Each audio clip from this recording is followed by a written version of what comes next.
And we're streaming. And I noticed it might be a light day for the chat. I noticed that I don't even have anyone waiting for me. No one's even waiting for the stream. Alright. Ooh, it's not as good as their usual stuff. Alright, anyways. Well, I got games for you. We're starting off with this weeb stuff. I'm gonna be honest with you guys. It was pretty slim pickings for games, as it has been. I feel like I've said that the past few times I streamed games. I finally had a submission, but they kind of submitted it a little bit too late. Oh, hey, the Nerd Mansion's already here. Look at that. I was just saying that I thought I didn't have anyone in the chat yet. Anyways, yeah, so, yeah, I finally had someone submit a game, but it's a little bit too late. I already had all the thumbnail stuff done and, like, the whole PACBUT thing, which we're going to talk more about PACBUT after this game. Oh, I didn't even open up Live Split. Oh, my goodness. Anyways, so I spent a while looking for a game, and I couldn't find anything that looked interesting. As usual, I think I said this last time, it's like, there's a lot of games that have, like, interesting looking art, but then you open them up, and you read the description, and it's just, like, the same old fucking, like, horror stuff that I've seen done, like, 100 million times, and it's just, like, it's so not interesting. I guess it could be interesting if it was some person's first time to encounter that, but I've, you know, encountered this, like, it does one of two things. It's like really, you know, your typical RPG Maker horror kind of thing where it's like, I don't know, it's I don't know, just actually, I think a lot of RPG Maker horror just kind of falls into just this one trope, which is like, everything's kind of cutesy and it takes an unexpected dark turn. And there's just like so many games, it's like, wow, that looks really interesting. And then like the actual art. And then I open it up and then it's like, oh, but it's the same kind of shit that we've seen done like 100 times. And I'm tired of it. And most of the time, there's not even interesting gameplay to it. It's just the story, so it doesn't make for interesting streaming content. It can't even do like old school YouTube, like, you know, screaming horror face cam kind of bullshit. It's just I don't want to stream that kind of stuff. I've streamed a few games that kind of fall under that genre, and I think that genre has ran its course on this channel. At least we're going to give it a break. So this was kind of like the next best thing I could pick. The art is nice. I don't know if this is my kind of game, but it's also a little bit atypical because this game actually released... ooh, it's really loud. This game, I think, released like back in 2008, I think it was, but it was actually a Japanese game. There's a group of people on itch who are like translating a bunch of old free Japanese RPG Maker games. So actually this release is the translation of this game that released, you know, back in 2008 or whatever. So it's actually an older game, and this is not even the dev. The dev will probably never see this stream. I guess this is more on the translation group who has translated the game. Let's start the timer. And, oh, wow, look at that. They have WAS. Oh, there's no excuse. Oh, my gosh. There's no excuse. There's no excuse for RPG devs. If this game from 2008 can have WASD implemented, I think this is from, like, XP, I think is the engine that they used. Oh, there's no excuse. It's XP. Sorry, we're already going to pause the timer. It's XP. I think it's XP. It's one of the older engines. It's one of the Ruby engines. Let's say that much. And it's the Ruby engines that always give me a lot of shit when I'm trying to stream because they want to take over like my whole computer. And so, I think this game proves that it doesn't have to do that. but the devs need to realize they're using an old, outdated engine, and so they're gonna need to put in a little elbow grease to kind of work out some of those kinks. Number one, like I just said, there's WASD. There's no excuse. And I know there's no options here, but guess what? I can use WASD and I can use arrow keys. I'm pressing both of them. I know you can't see my keyboard, but just take my word. I'm pressing both of them. And also, I had no problems launching this game. It did not try to do like wacky shit with my desktop. It just launched almost like an MV game. So there's just like no excuse from RPG devs. If a game from 2008 can implement WASD, and also a game from 2008 can, not do weird stuff to the desktop just to launch, then I think any RPG dev now who has access to way more resources than back then should be able to do that. Anyways, all right, let's start.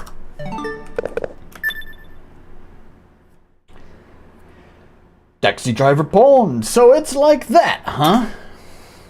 You're a shy young lady, and that's fine. Best not to talk to strangers. Cat girl. But you know, if you don't tell me where we're going, I'm in a bit of a bind here.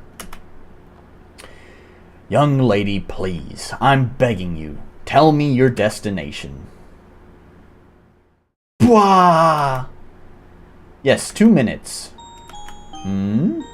So, you see, just now, I was testing how long I could hold my breath for. Is that so? This is loud in my headphones. How is it for you guys? Probably fine. Okay, bam, let's go. Take off, meow. So, where to, young lady? The Kitty Special Forces reception area.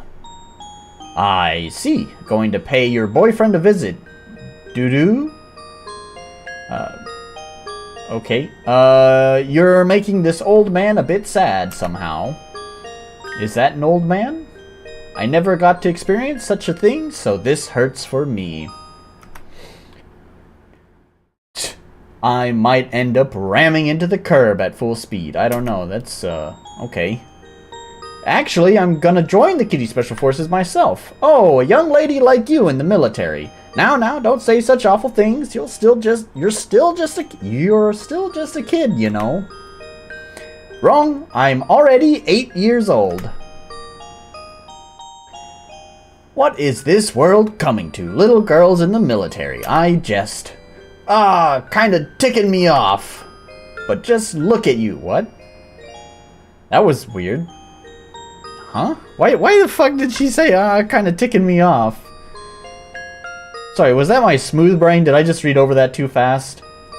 I mean, kids shouldn't even be able to join in the first place. Nonsense! I hate it. I have a plan. Part 1, Lesson 1. Kitty's Battlefield.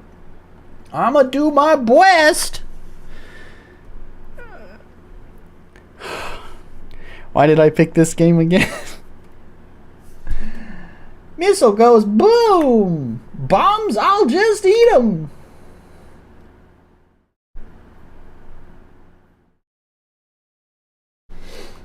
Alright. So let's check. Okay.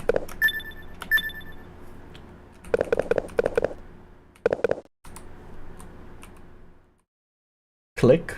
Or is that... Okay, yeah, it's click. Wowee! A car! I'm gonna get my license one day! Then I can use the drive-thru.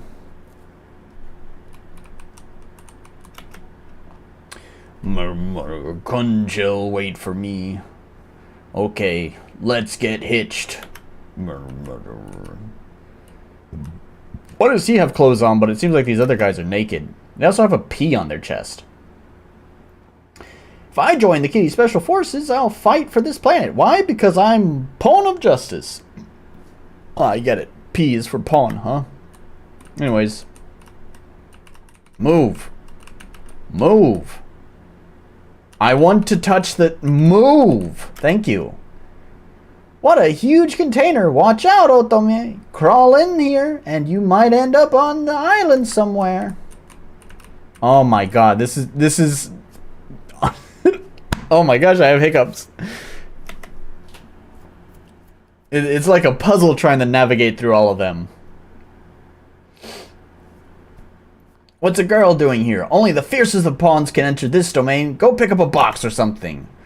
I'm going to join the kitty special forces. Let meow in. No way. No minors allowed. Where's your ID? I need to check just in case. Otherwise, you'd better scram. Yes, sir. Here, I took it from a woman earlier. It's kind of, I just noticed there's a higher pixel density on the main character than these characters. It's a little bit strange. Hey, you can't just say that. Christ's sake, let's see here. Satake Saiko. 28 years old. Well, no matter how I look at it, seems you're not a minor. Now for a simple question. Get ready. Why did you decide to join the military? I'm gonna work here, get lots of money, and then open my own bakery. Doo-hoo-hoo-hoo. I like you. You've got guts, kid. All right. I think there's too many L's there. Now show the devil sergeant you've got what it takes. You can count on me, sir. Yes, sir. She's got good spirit. 28-year-old woman in the forces. Maybe she could be a pilot. Alright, come with me. Next are the entrance exams. We gotta make sure you're competent enough. I'm getting this feeling that we're not... I feel like I need to pause. Oh, you're right. I forgot that's gonna progress the text. Whoops, I missed that last message box. Oh, well. I have a feeling we're not gonna see much of this game at the speed this intro is going at. Writing? What's that? It's not that hard. It only covers addition and subtraction. Nothing you can't do, right? Jesus Christ! Why did you say Jesus Christ? The fuck is this? This is the most nonsensical, I assume, translation. In the Navy, da da da da da. Okay. Kitty girl. She goes commando, of course. The heart. Oh, alright. Kitty samurai. The moon on his head has a purpose. It's, well, to try to imagine a pair of balls. Basically, if you touch it or... Okay. For his beloved hometown, for his beloved wife, Conchel, he marches towards the death on the battlefield. The true alpha... Okay. I noticed that there's some sexual innuendo in there. It's funny because I was starting off this, here I go. I was starting off this section talking about, you know, these, like, subversion of expectations where you have, like, these cutesy games that become, like, you know, horror or whatever. Now, to be fair, this game was developed in 2008, so I guess it wasn't a trend yet. You know, you didn't have your, Undertale, although I guess it doesn't really become, like, it still does the whole subversion of your expectation kind of thing, and there hadn't been, Doki Doki Literature Club yet, you know, those games that kind of do that whole meta-narrative thing, or just subversion of expectation kind of thing. So, I guess to be fair, that wasn't a trend yet, but still, I can see this game is gonna go down that route of, oh, it's just a cute girl, but then it's kind of like South Park. It's gonna be lots of sexual innuendo and adult stuff and all that. Impossible. I don't have 300 fingers.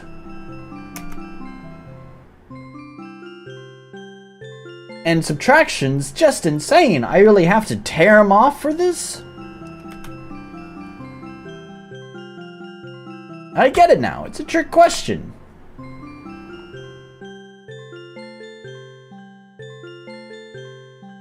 This is easy. I know triangles. Cats have them on their head. I don't know what Japan looks like, so I went for an abstract illustration. Tug on their patriotic hearts. Impressionists are nothing to Nekoashi. Surrealism, ahoy! This train... I didn't resume the timer. You get some free time out of that. This train station represents the beginning, and the future is the peace we fought so hard for, finally coming to fruition. Let's get it done pronto. Thanks, everyone. Hey, you there! How... Tap, tap, tap, tap, tap.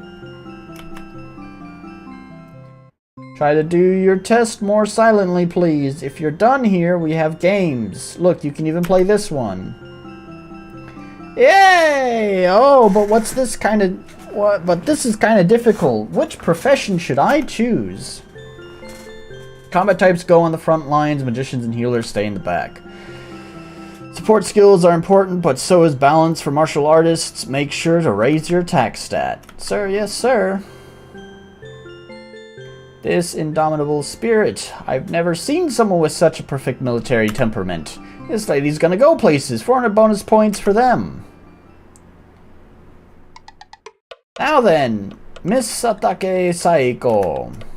Let's begin the interview. Did you sleep well last night? I stayed up gaming till 3 in the morning, so in the taxi on the way here, so should be... See, I might have taken a wee little nap. Okay, yeah, alright. I see, we have a survivalist on our hands. Truly fit for the battlefield, plus 5 points for her. What is the military to you, and is there anything about war itself you'd like to add? I want to hear your thoughts. We need the military. For idiots who won't listen, you've got to kill them. Right on. I feel like I should have a response to that, but I don't know. It's like...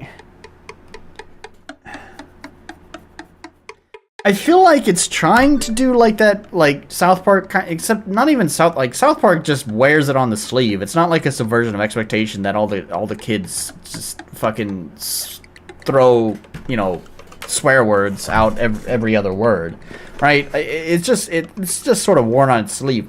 This here, I don't know, it feels kind of shallow. It's also like the translation is kind of weird. I don't know if this is the fault of the translators or if this is just the writer themselves maybe just wrote utter nonsense. I don't envy the people who are trying to translate this, because I'm sure there's a lot of... it's probably hard to interpret some things, I would imagine. And so, better to not do it. People dying is bad. People dying is bad. Be considerate to others. It's kind of funny because it's like... Because I kind of do this in my own game, right? Because Fidel is... I don't give her an age. That's for a specific reason. But she's obviously... it's mentioned clearly in the game that she is in elementary school. So, at the very least, we do know that she's quite young. I also make it clear that, first of all, children can form full sentences when they're in elementary school. You know, there's gonna be some flaws in the language, but it's gonna be full understandable sentences. So I make it pretty clear that Fiddle is just dumb. She's just dumb. There's other kids her age in the game, and they can speak just fine. It's just that Fiddle is not the brightest crayon in the box. So on the one hand, like I do, like, there are deliberate times when I like mess with the grammar. Like I try to like really dumb the grammar down to make it sound like she's young, but I can assure you, when I do that, it's often very heavily considered. It's not just done for no reason. It's not like, okay, now's the time that I'm going to make it sound young. Like, because it's got to read well, too, right? So, if I just, like, made her sound dumb and ill-formed sentences all the time, it would be tough to understand what the fuck she's talking about. Which is kind of a little bit what's going on here, too. I don't know. We gotta go through this some more, but I'm having some iffy feelings about the translation here. I'm having like a hard time parsing it. I usually have a hard time parsing when I'm reading out loud. I'm much better at a silent reader, as a silent reader. But yeah, even with that consideration, I'm having a tough time parsing what the fuck's being said here. And so, better to not do it. People dying is bad. Be considerate to others. That's how the road to peace is paved. There may never be peace, but even still, we must work towards it. We need more people with pure hearts like that. And that's why I'm gonna be a baker. Ooh, of all the newcomers I've seen, no one comes close to this overwhelming courage, sense of justice, and love for life on Earth. Congratulations, Private Satake. You're a Kitty Special Forces member as of now. Now you can spill blood for this planet? Why is there a question mark there? That's another thing too, by the way. Let me read this because when I pause it, it's going to progress the text. No way, the Earth kills cats every day with earthquakes and stuff. That's another thing, is grounding Fidel in the world. Fidel is the dumb one, right? Fidel is the one that speaks in broken sentences, mispronounces words all the time, etc. So it's to kind of contrast that. Everyone else usually speaks quite well and quite clearly. It's very deliberate that I've done this because there needs to be something to ground the world together. Everyone's going to start feeling the same if everyone just talks dumb like Fiddle. You know, there needs to be something that kind of like doesn't make it feel like a... Well, I don't want to say cartoon because... Well, I guess that's what this game is going for. Yeah, I guess it's a fucking cartoon when everyone talks like that. But even still, like in a cartoon, you still want some characters that you know kind of that kind of like pull things back together, pull things into place. You know, I don't know. I don't know if I'm making sense here. I'm not structuring. I'm not structuring things very well. I'm not clearly conveying my thoughts. But either way, I don't know. You have, like, the girl who talks cutesy, and it almost seems like maybe the other guys are also talking cutesy. There's not, like, a separation of character there. I guess that's something that I'm trying to say. It separates, in my game, it separates Fiddle from everyone else, because Fiddle is the one that talks dumb. You know, she's the dumb girl. So, anyways... And if these state of affairs only continue to worsen, I'm going to be raising the issue whether you like it or not. Ah, wonderful! A promotion for you, Private First Class Satake, sir. Looks like my studying paid off. Is this all just talking? Is this just like a visual novel, but in RPG Maker? I'm gonna do my best! Right to my mama and papa, too. I also don't do any of that, like, uwo or uwu and owo kind of nonsense. And very rarely do I add the... I do it. I'm not going to say I don't. But making words cutesy by adding E at the end. I don't know. Obvious answers, like ones that I would use would be like doggy, you know. But I don't do that a lot because it's too... It's too contrived. It doesn't... It feels... You know, it doesn't... Well, yeah, it feels too contrived. It has to be... I want it to feel natural. Like, I want it to feel natural that Fiddle it just speaks that way. I don't want it to feel like Nolan wanted her to sound cute. I want it to sound like that's who Fiddle is, not who I wanted to write, if that makes sense. When you just always are throwing, like, owo and uwu language and, you know, cutie, doggy, mommy, poppy, that kind of stuff. It starts to feel like it's just the writer phoning it in. Like, oh, it's a young girl, so they must talk this way, you know. It doesn't feel natural.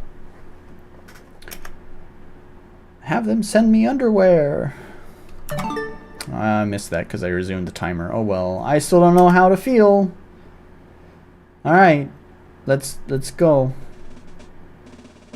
Grar, fresh meat, listen up. Your commander is about to speak. Welcome one and all to the Kitty Special Forces, new recruits. It's been 10 minutes? God, it's only been 10 minutes. It feels like it's been so much longer. I have paused this to talk for a bit, but still, it feels like this is taking a long time. I'm Commander Agochu, the head of this operation. Look more alive. Okay, I get it. Look more alive, or else I'll throw you in the ocean and rescue myself with a lifesaver, of course.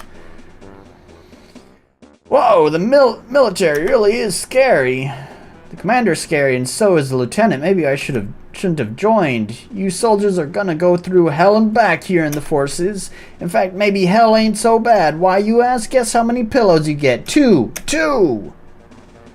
Hearing this information might make you want to kill yourself. However, we must fight for our planet, for our mamas, especially our mamas. What's wrong? Did you faint pissing yourselves? I can take you to the infirmary if you want. Are you all right? What is this fucking dialogue? I suppose that's all for now. Whoops, I meant, enough talk. Now, let us end with a speech from the top scorer in the entrance exams. Private Nekoashi, set an example. Hey guys, I'm Nekoashi. I'm happy just for the opportunity to, like, be in the squad, like, after all, with my sense of justice. What? What's up with him? What the heck? That girl, like, she's so cute. I don't know why I'm fucking doing this voice. Soft cheeks, plump hairs. Oh, sorry, plump hair. Soft cheeks, plump hairs. Hey, Rad. Soft hair, plump cheeks, fluffy ears, even. Like, I'm in love. I've never seen such a girl. How? Quit being nervous. Jeez, you can do it. I believe in you. She's talking to me? She's smiling at me? Oh, I've lost. I'm not going to do the voice. Cuteness overload much. Yeah, it tries to be cuteness overload. The art is cute. I'll give it that much. The art is definitely cute, but the writing I find really just terrible. And I don't know if that's on the translation team or if that's just the original Japanese writer and what they wrote, or maybe a little of column A and a little of column B.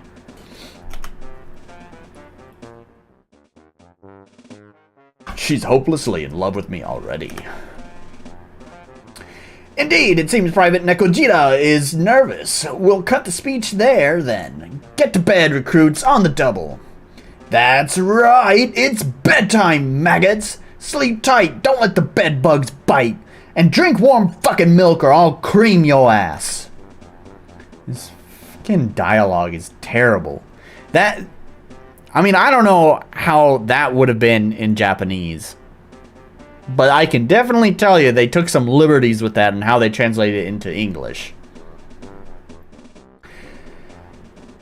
Tomorrow will be a hell beyond your wildest imagination, so make sure you get enough sleep. Ask the cafeteria staff for your evening meal.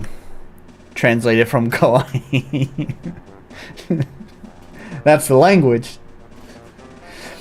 That's right, obey the commander's orders. And for those who can't sleep because they're scared of the dark, Pucci's here for you. I'm an excellent therapist. Don't hesitate to come to Mama Pucci. That's an order. Oh, order. I can't do that. I don't know. So it kind of hurt my throat a little bit. Don't forget, you can listen to the radio while you sleep. All right, everyone, scram.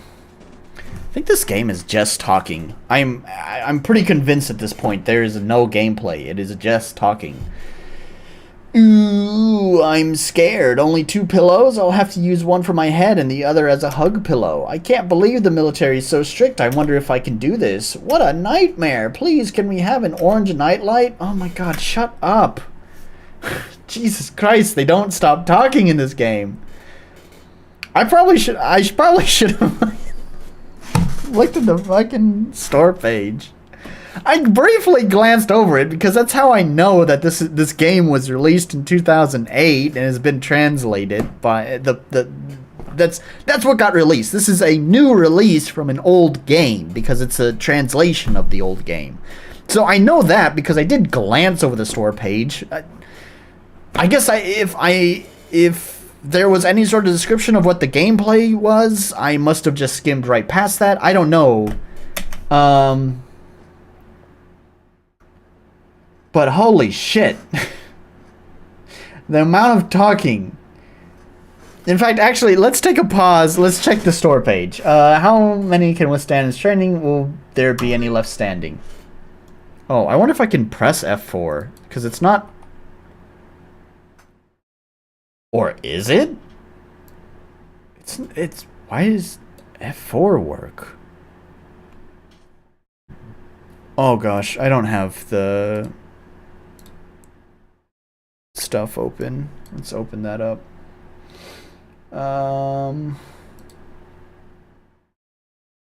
Here we go. No, it says right there, a free Earthbound inspired JRPG. So there's gotta be some sort of gameplay. It can't just be talking the whole time. Right? So, Jesus Christ, man, the amount of talking, and so much of it is just, like, worthless. That's because even he wouldn't stay anywhere near it. The soldiers collectively decided this frightening concept represented their situation all too well, and it was henceforth referred to as the hell unknown to the devil.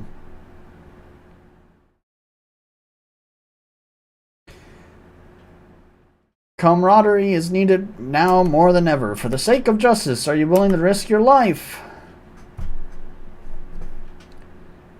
Fierce training, half metal jacket. Wow, Otome finished your classes, Private Satake. The name on your answer sheet seems to be incorrect. Alright, your name's Satake, isn't it? Why'd you write Nekoashi Otome? Just call me Otome. Satake ain't my vibe. This kitty's so cute. What should I do? I want to hug her so bad. Very well then, I will respect your request, Private, but don't let it get to your head. I like your spirit. However, you must be punished. Your punishment will be ear-nibbling carried out by your very own commander. Understood? Reflect on this until you die. This turned weird. Meow wee.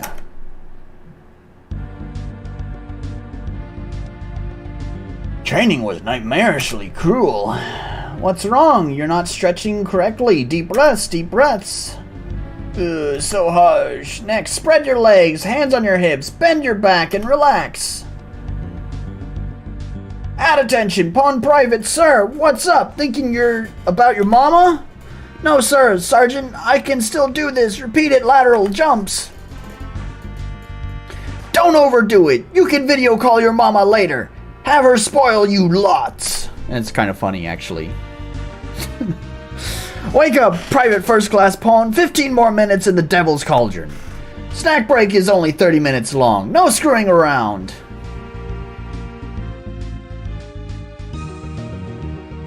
Something's kind of starting to click with me.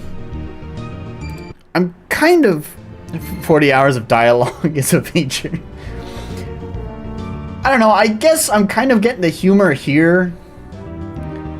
The half metal jacket thing, it's kind of clued me in a little bit. I'm still think a lot of this dialogue is bad. I'm not changing my opinion about that, but I maybe have been a little bit too critical. Maybe. We'll see. Or is it just one good moment? Sir, yes, sir. Rigorous combat training. Underwater combat is expected, so the special forces were thrown to the fierce currents of the sea. Make the sea your bitch. And then they throw in stuff like that. Make the sea your bitch. And it's kind of like, well, now you're just trying too hard. I think I mentioned this in the past. This was probably a stream long ago, though, because there was some sort of game I played where they just, like, threw in, like, curse words all the time.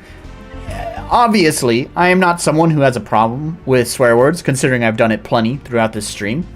But when it comes to writing, it usually doesn't sound very good. You really have to work for your curses, your swear words when it comes to writing. Like, that fuck really needs to be earned, you know? Good. Dip your head underwater. Make bubbles with your nose. Gurgle, gurgle, gurgle. Alright, I like what I'm seeing, maggots. Now pop your ears like good little pawns. Always clear them out after diving. Okay, now sing, you bastards, a song of us military men. I fell in love with her at first sight. I fell in love with her at first sight. New seat assignments, kitty love, don't let me down. New seat assignments, kitty love, don't let me down. Yes, she's sitting next to me. Oh my god, shut up. I don't care. Like, that was combat training. Why was there no combat? Like, there's so much you could do. You could at least let the player experience JRPG-ness somewhere in here instead of it just be dialogue the whole time. Like, I don't know, we're on like a battle cruiser, right? An aircraft carrier. There's the word. Jesus Christ. We're on an aircraft carrier. I don't know. Why don't you give, like, the player a moment of rest from all the talking? Let them kind of, like, just wander around the aircraft carrier. Talk to the crewmates. Kind of touch stuff. Oh, hey. There was, like, I don't know, like less than 2 minutes of gameplay earlier where I got to walk from one point to the other point. Why isn't there more of that? At least that, where I could just touch stuff. I'm not saying it's good gameplay. I'd probably still complain about it anyways. But at least there would be more gameplay than this. Thus ended our first day of hellish training, a nightmare that began as soon as the clock struck 10 a.m. And now it's only ending at noon. We're free until 1. Now! We're free until 1. Now! Let the player just move around. However, breaks are a concept only known to cowards. Tomorrow training shall begin at the same time. Do we train to fight or do we fight to train? The exhaustion can cloud one's train of thought. What are the worn out new recruits thinking about? Can we become stronger? Why do they start speaking in rhymes? Oh, there's UI stuff. Maybe now I can finally move. Tomorrow is House of Cards. It will be a true test of concentration. It's lunchtime, so I should probably eat something. Maybe also talk to the rest of the squad. We're nothing without our camaraderie, you know? Am I playing as this dude? Well, as long as I'm saying hello, I should give that girl a visit too. Oh man, me talking to a girl? Guess I have no choice. I have to initiate with her. She's such a pure soul and much too shy to speak to me. Good grief, well, it seems like she likes me, so she's probably holding back even more than I think. Oh, just shut up. We only get 2 pillows. If there is just one more, we could probably sleep more comfortably. Oh, it's just, oh my god, there's so much dialogue for one interaction. No, I don't want to touch any of this because they're going to give me like 5 message boxes that mean nothing.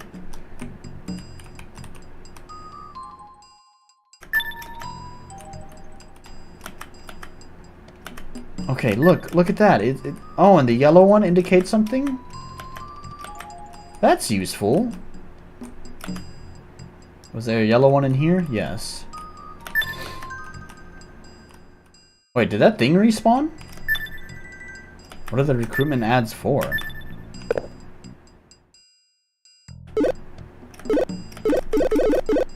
I guess that's a can't do that sound.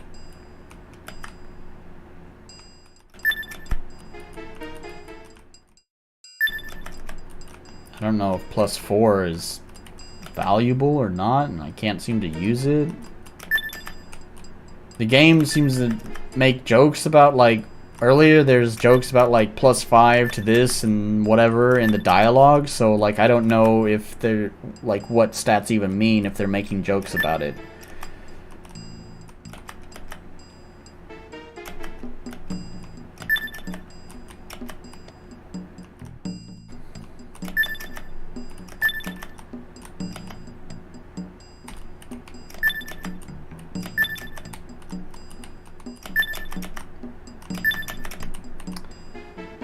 Glad we finally got fucking gameplay.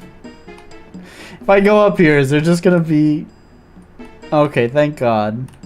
I was really worried it was just gonna go right into the cutscenes again.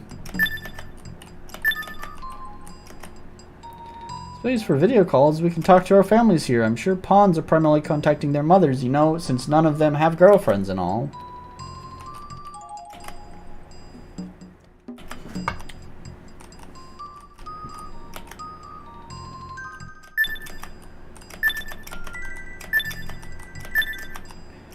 Well, whatever this item is, I'm certainly getting a lot.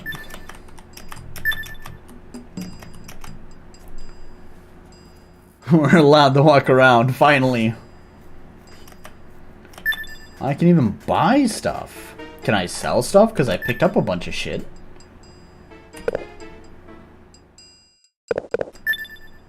Somehow I have a feeling I'm not gonna be seeing combat.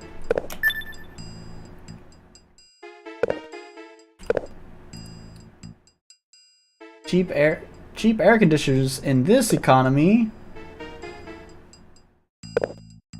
I don't know, I'm gonna buy them just because. Why the fuck not? And buy some of those. Oh, I bought 11. My bad. I meant to buy 2. Well, oh well. It seems like everything respawns, so I don't know what's going on here. It feels like really easily exploitable since there's a lot of stuff. And it respawns every time. Like, I just go in here, get that, get that, get that, get that, get that, get that, get that, and get that, and then I could just leave and go back in, and it's respawn. There we go. And I could just do it over and over, and I could have all the money I want, so I'm wondering if that ever gets taken away or something.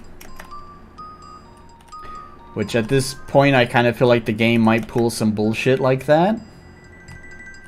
Like I wouldn't be surprised if they decide to pull some bullshit because they think it's so funny. You cheating. No abnormalities on the kitty front. Stay healthy out there. Right on.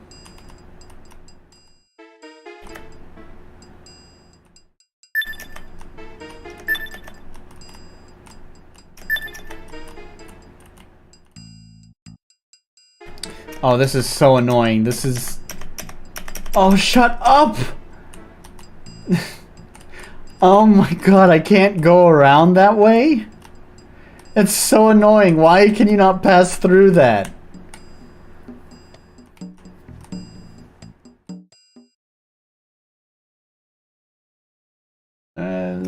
Private groom, wonder what's here, what he's up to. Is he going to jump? Right, because of PTSD from the training. Let's see how this goes down. The woman I love, Conchel. He started singing. Wow. Karage? Tom Popo? Popo tune? Karage? I'm making it for his sake. His sake? Making it for his sake, karage, tampopo, popo, popo, tune. Mobe, mobe, tara, mobe, mobe. The only flower in this world. I'm not gonna do this.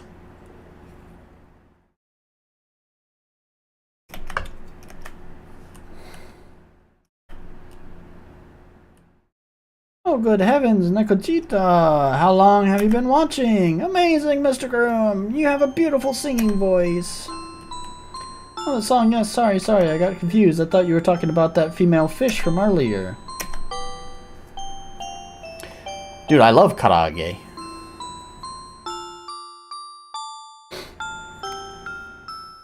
Whenever, my friends and I go to, like, an izakaya, I always tell them, if we go to an izakaya, there's gotta be karaage there. My friend always wants, you know, sushi or whatever. But yeah, I don't really care too much. I mean, I like sushi a little bit, but I'm not like super like a super fan of sushi. And a lot of times the sushi places don't serve karaage, and the karaage places don't serve sushi, you know? So we always gotta argue about where to go. Oh, we're almost done here.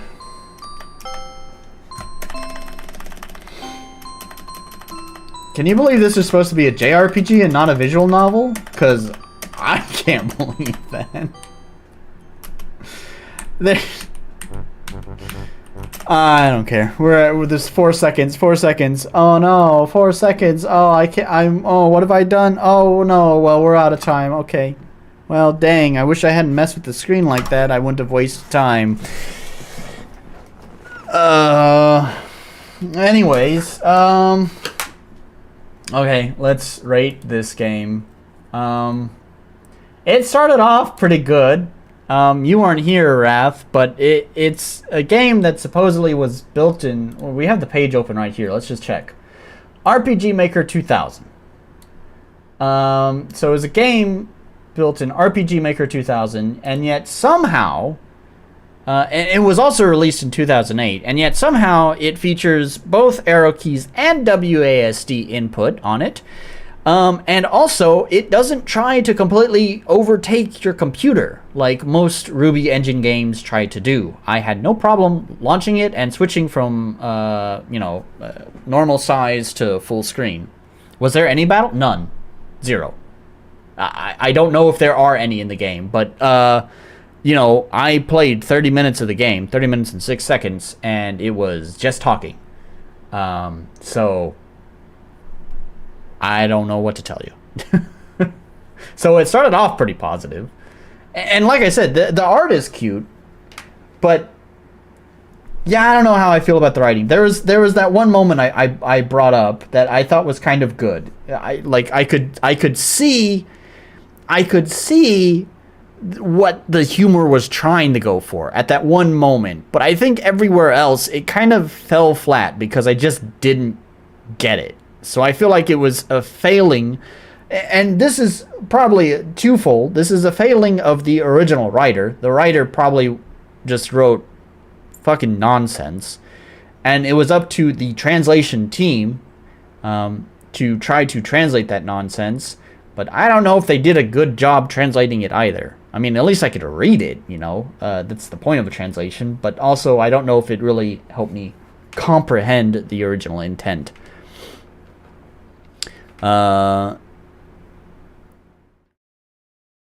Let's see. Sorry, I had missed what you said a moment ago. My local place, they fry in the same stuff as this. But you're in America, right? So you probably just have like a Japanese restaurant which just serves various popular Japanese food. And I mean, don't get me wrong. There are izakayas and restaurants here that will do both sushi and karaage. But it's not quite so common. So it usually takes me and my friend a little while to find a place. Points for WASD? No. I know. I mean, it's kind of borderline because I've been very generous about giving games that, but the point is actually not that. Let's go ahead and grade it. Polish is going to be none. Definitely, for sure, because one point of polish is, I brought this up in so many streams, is like checking common paths that players might want to go, travel through, and make sure that you don't obstruct that path. I know it's like a player who is playing, like if you are the one who took the time to clean up the path and make sure that there's no obstructions in the common paths that the player is going to take. If you did that, that's going to be one of the things that you did that the player would never even recognize that you did that. It's one of the things that goes unappreciated, because if you do it right, then nothing stands out. So there's nothing to draw attention to. But when you fail to do it, then it really sticks out, right? Because it's like, well, I want to travel that way, but you have this nonsense bullshit in my way, and because of that, I have to go all the way around. And of course, it's not going to ruin a game. Like, it's not going to be like someone's going to fucking refund a game because they couldn't travel around a table. That would be absurd. But it is one of those small things that kind of adds up. It just kind of leaves a negative taste in your mouth. And those things start to build up over the lifespan of the game. And if it builds up too quickly, then it will become a refund. So, yeah, you're in Canada. It's just the you know, it's the twin brother of America. It's the same thing. It's all North America, right? Anyways, so yeah, polish gets a 0. Accessibility is getting a 0 because, as I was saying, I do give the points pretty generously whenever a game actually implements keyboard config. The point there is not about being able to use WASD. The point is that anyone can configure the keys the way that they want to use it. Now, WASD and arrow keys are the most popular forms of keyboard control, but they are not the only forms of keyboard control. There are different keyboard layouts. There are also people who have different preferences. Believe it or not, I've heard of people who prefer using ESDF because their argument here with ESDF is it gives them more keys for their pinky finger. And also, it's easier to access the keys 1 through 6 because you're kind of in the middle of 1 through 6, while with WASD, 6 is pretty far. It's quite the stretch, and especially like 7 and 8. So it's kind of a MMO kind of keyboard layout. So there are people who prefer ESDF. So again, the point, state of North America.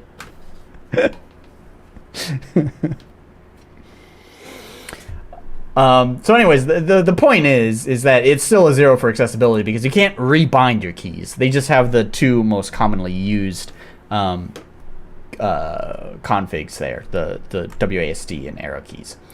Clarity, I mean, I'm going to give it a fucking point because what is there to misunderstand about the game? Nothing. It's just read and press space, read and press space.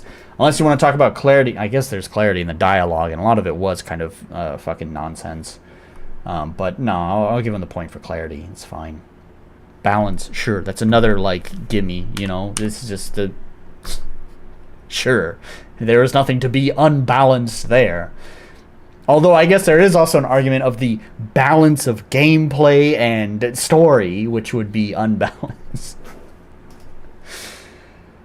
In fact, actually, you know what? I am gonna take... Because I don't want to give them a 4. Because... fucking high for this game. I don't want to give them a 4, so I'm not gonna give them that balance point. They get the unique identity point. They definitely earned that one. So there, 3. Clearly nonsense. Yeah, exactly. Okay. Well, that was a poor selection for this week.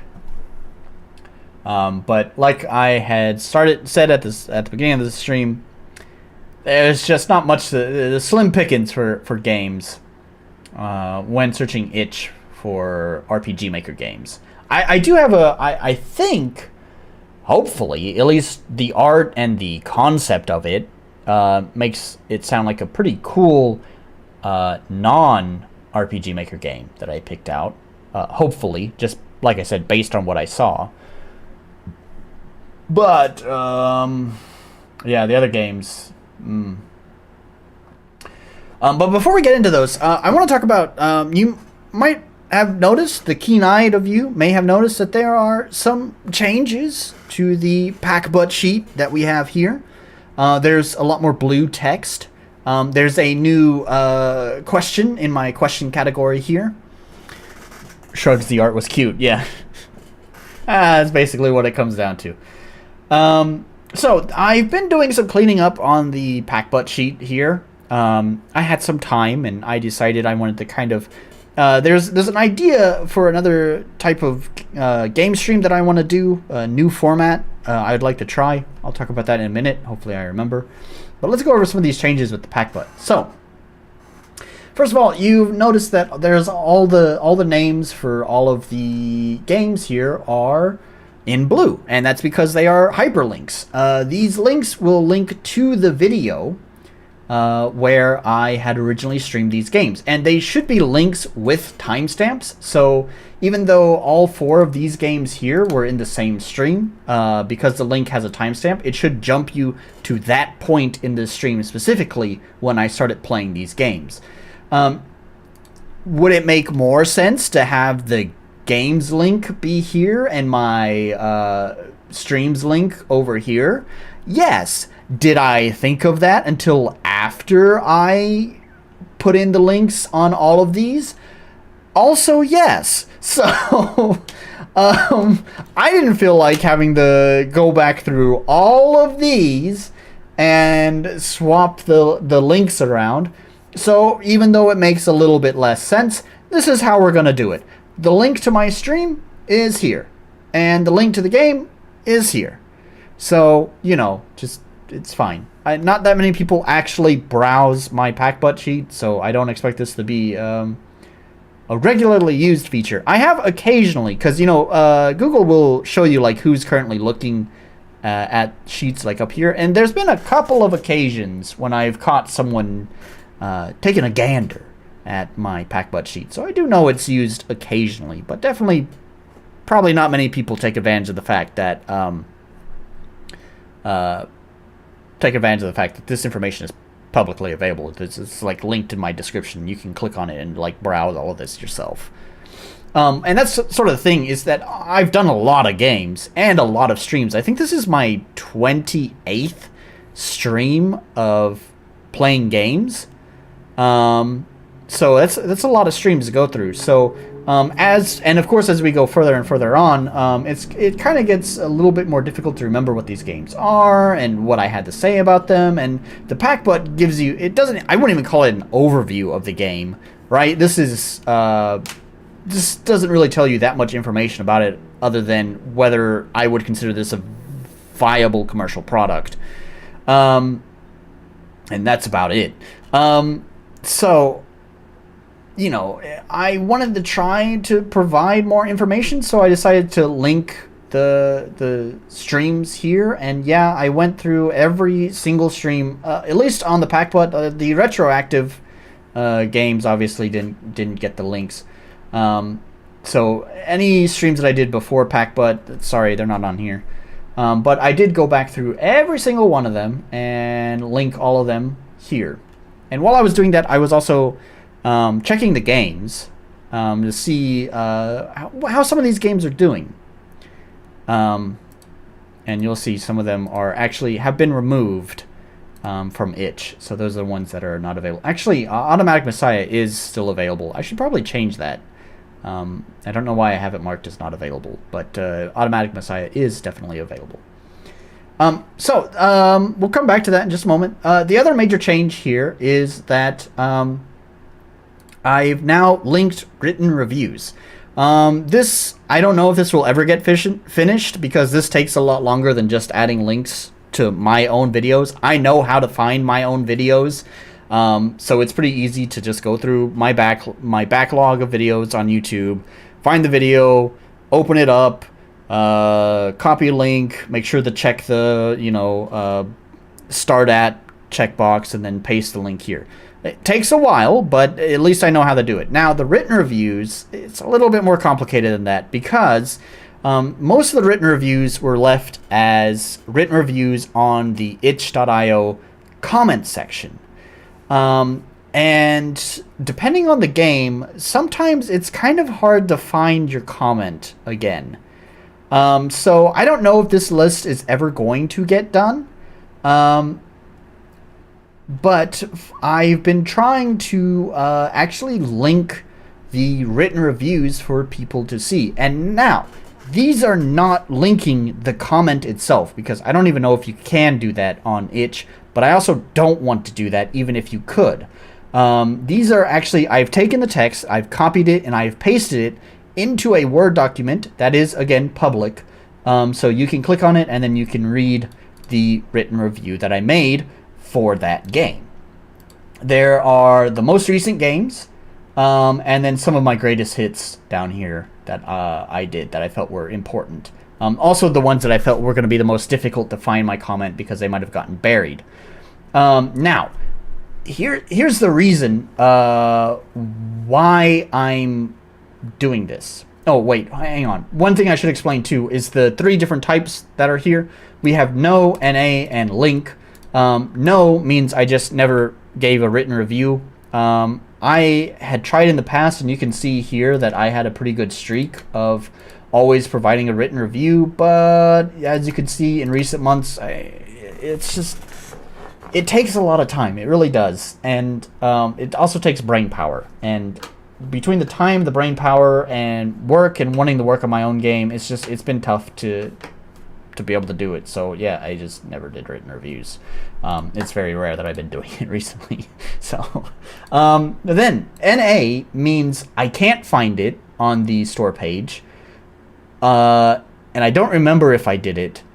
So I'm going to assume the benefit of the game is just not available, which means if the game's not available, then obviously the review is not available as well. If I can't remember it, I'm going to give them the benefit of the doubt and assume that they didn't delete it, which is the last category that you fortunately cannot see here, and that is the review has been deleted. And this is why I wanted to start doing this.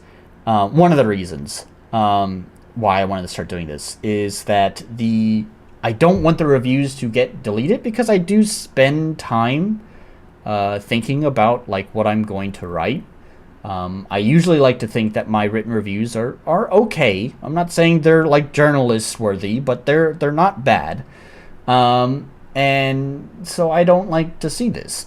People should also know about other people's experience with the game. So this is not a good look. This is not a good thing to do.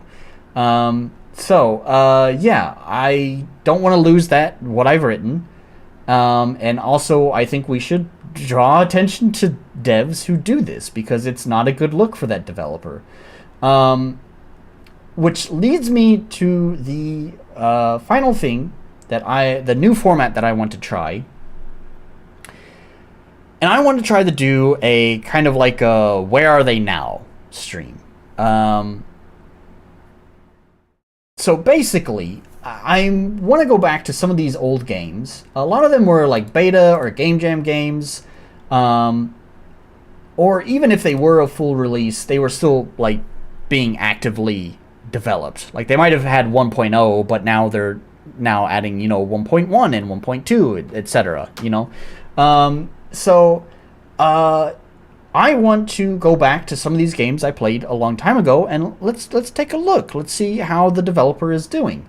However, there are going to be some rules for what games qualify for this stream. Number one is obviously they need it to have been actively, be in a stage of active development when I had played it. That way that would mean that after I played it, it would still be being developed. It could be finished now, but at least for a period of time after I streamed it, it was being developed. That would mean that it would have some updates. Point number two is that those updates should be either a big substantial update, like a major overhaul, or there should at least be more than one update to the game. Well, let's probably say like 2 or 3 updates to the game since I last played it. 3, it should be about 6 months because people don't really it's not that I really care about the timeline. It's just that people on YouTube don't really want to watch the same game again. It feels like content that they've already finished. So 6 months gives enough break of that game that it won't be quite so fresh in people's minds, so it won't feel like a repeat.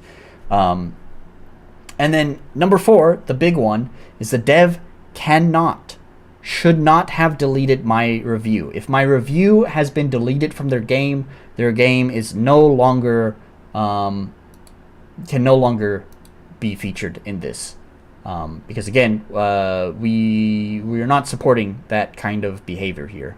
And obviously they don't want me to touch their game anyways, because they didn't like my review, they deleted it, so they probably don't want me back anyways. So I guess it's kind of a win-win for everyone in that case.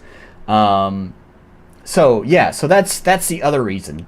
It's gonna be kind of tough for some of these games. I'm gonna try to fill this out a little bit more, but like I said, this takes a little bit longer than just adding links to my actual video reviews.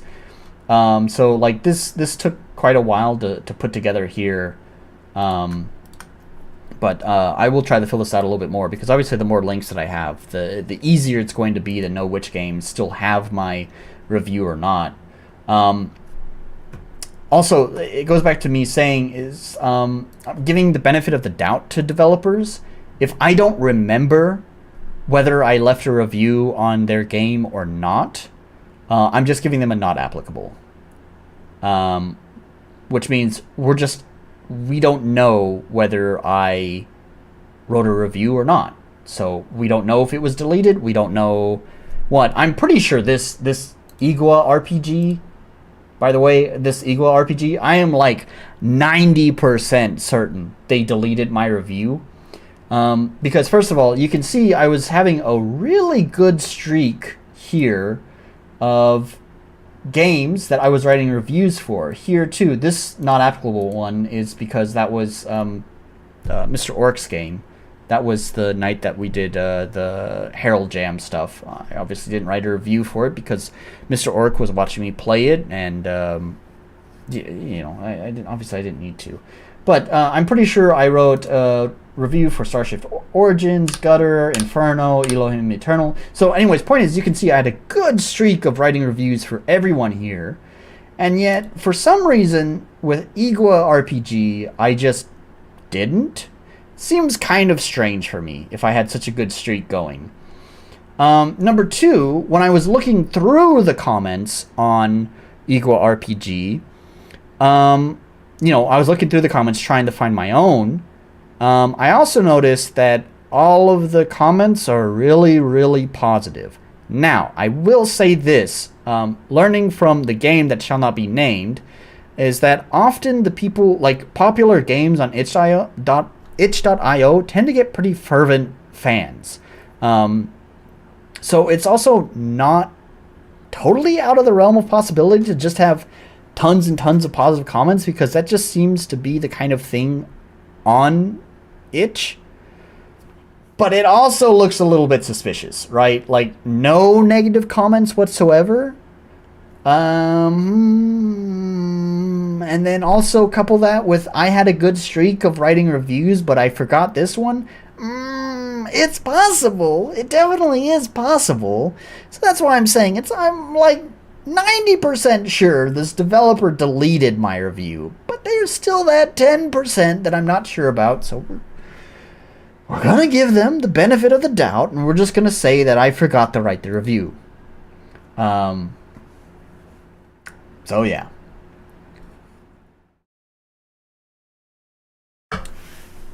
Anyways, that's what's been going on here with PACBUT. I definitely encourage everyone. I take care of this page, I think, pretty well. It is publicly accessible. I try to make it easy to read. And so if you want information about games, if you want, right, the more reviews, the better. If you want information about games, I definitely say take advantage of this. This sheet is publicly available. It's always linked in the description down below. Even on the streams where I don't stream games, it is still linked in the description down below. That's mostly just because I use a template for my descriptions, so it just comes with it. But anyways, that's beside the point. It's always linked down there. So use this resource. It's available for you. You can learn why do these games have a 6? Why do these games have a 5? Why does that game have a 1? You know, like you can investigate that now, and I've made it so much easier for you because you have the link to the game, so you can check it out yourself and see how wrong or right I am. Or you can click the link to my video, and hopefully the link should jump you right to that point in my stream where I start playing that game, so you can find out for yourself. And then if you want to see my thoughts more concisely made, then you read the written review. So yeah. Anyways, there we go. There's the PACBUT. There's the updates that have been made to it.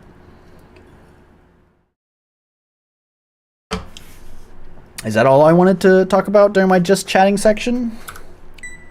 You know, one thing I realized I forgot to do in the last stream is I talked about wanting to do like you know, integrating the previous the commenters into the chat, because they can't join live, but I still have mostly a single person who leaves pretty good feedback. Although I don't know if I really have anything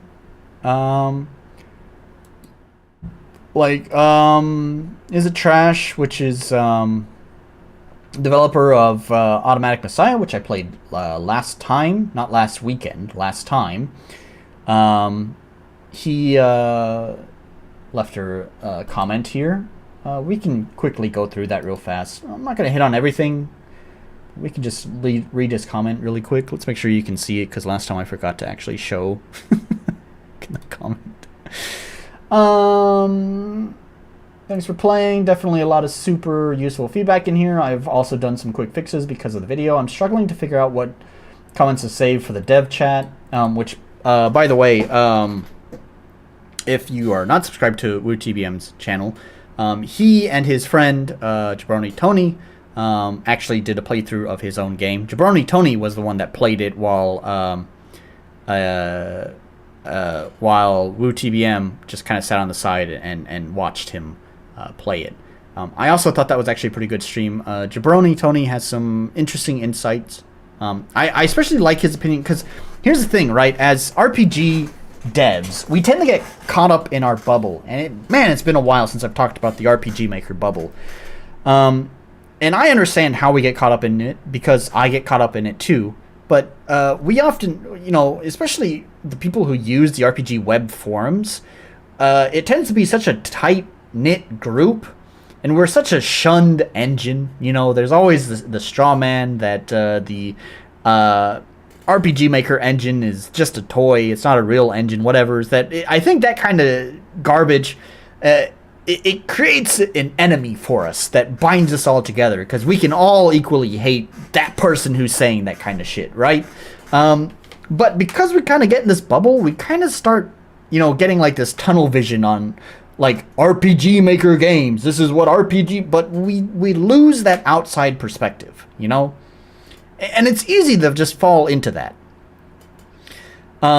So I really like having perspectives of people who are not RPG Maker developers. People who are just regular, you know, game players. People who develop in other engines. It doesn't matter. It's just getting that perspective outside of the RPG Maker bubble is, I think, far more valuable. Like, I'm not trying to discredit people who are, who do reviews of RPG Maker stuff, myself, or criticize RPG Maker stuff, or whatever. I'm not trying to downplay that. I'm just saying, like, on the balance here, I think someone who comes from an outside perspective is going to have more weight to their opinion, within reason. Obviously, there's some people who don't know what the fuck they're talking about, but let's not nitpick the metaphor, okay? You get what I'm trying to say.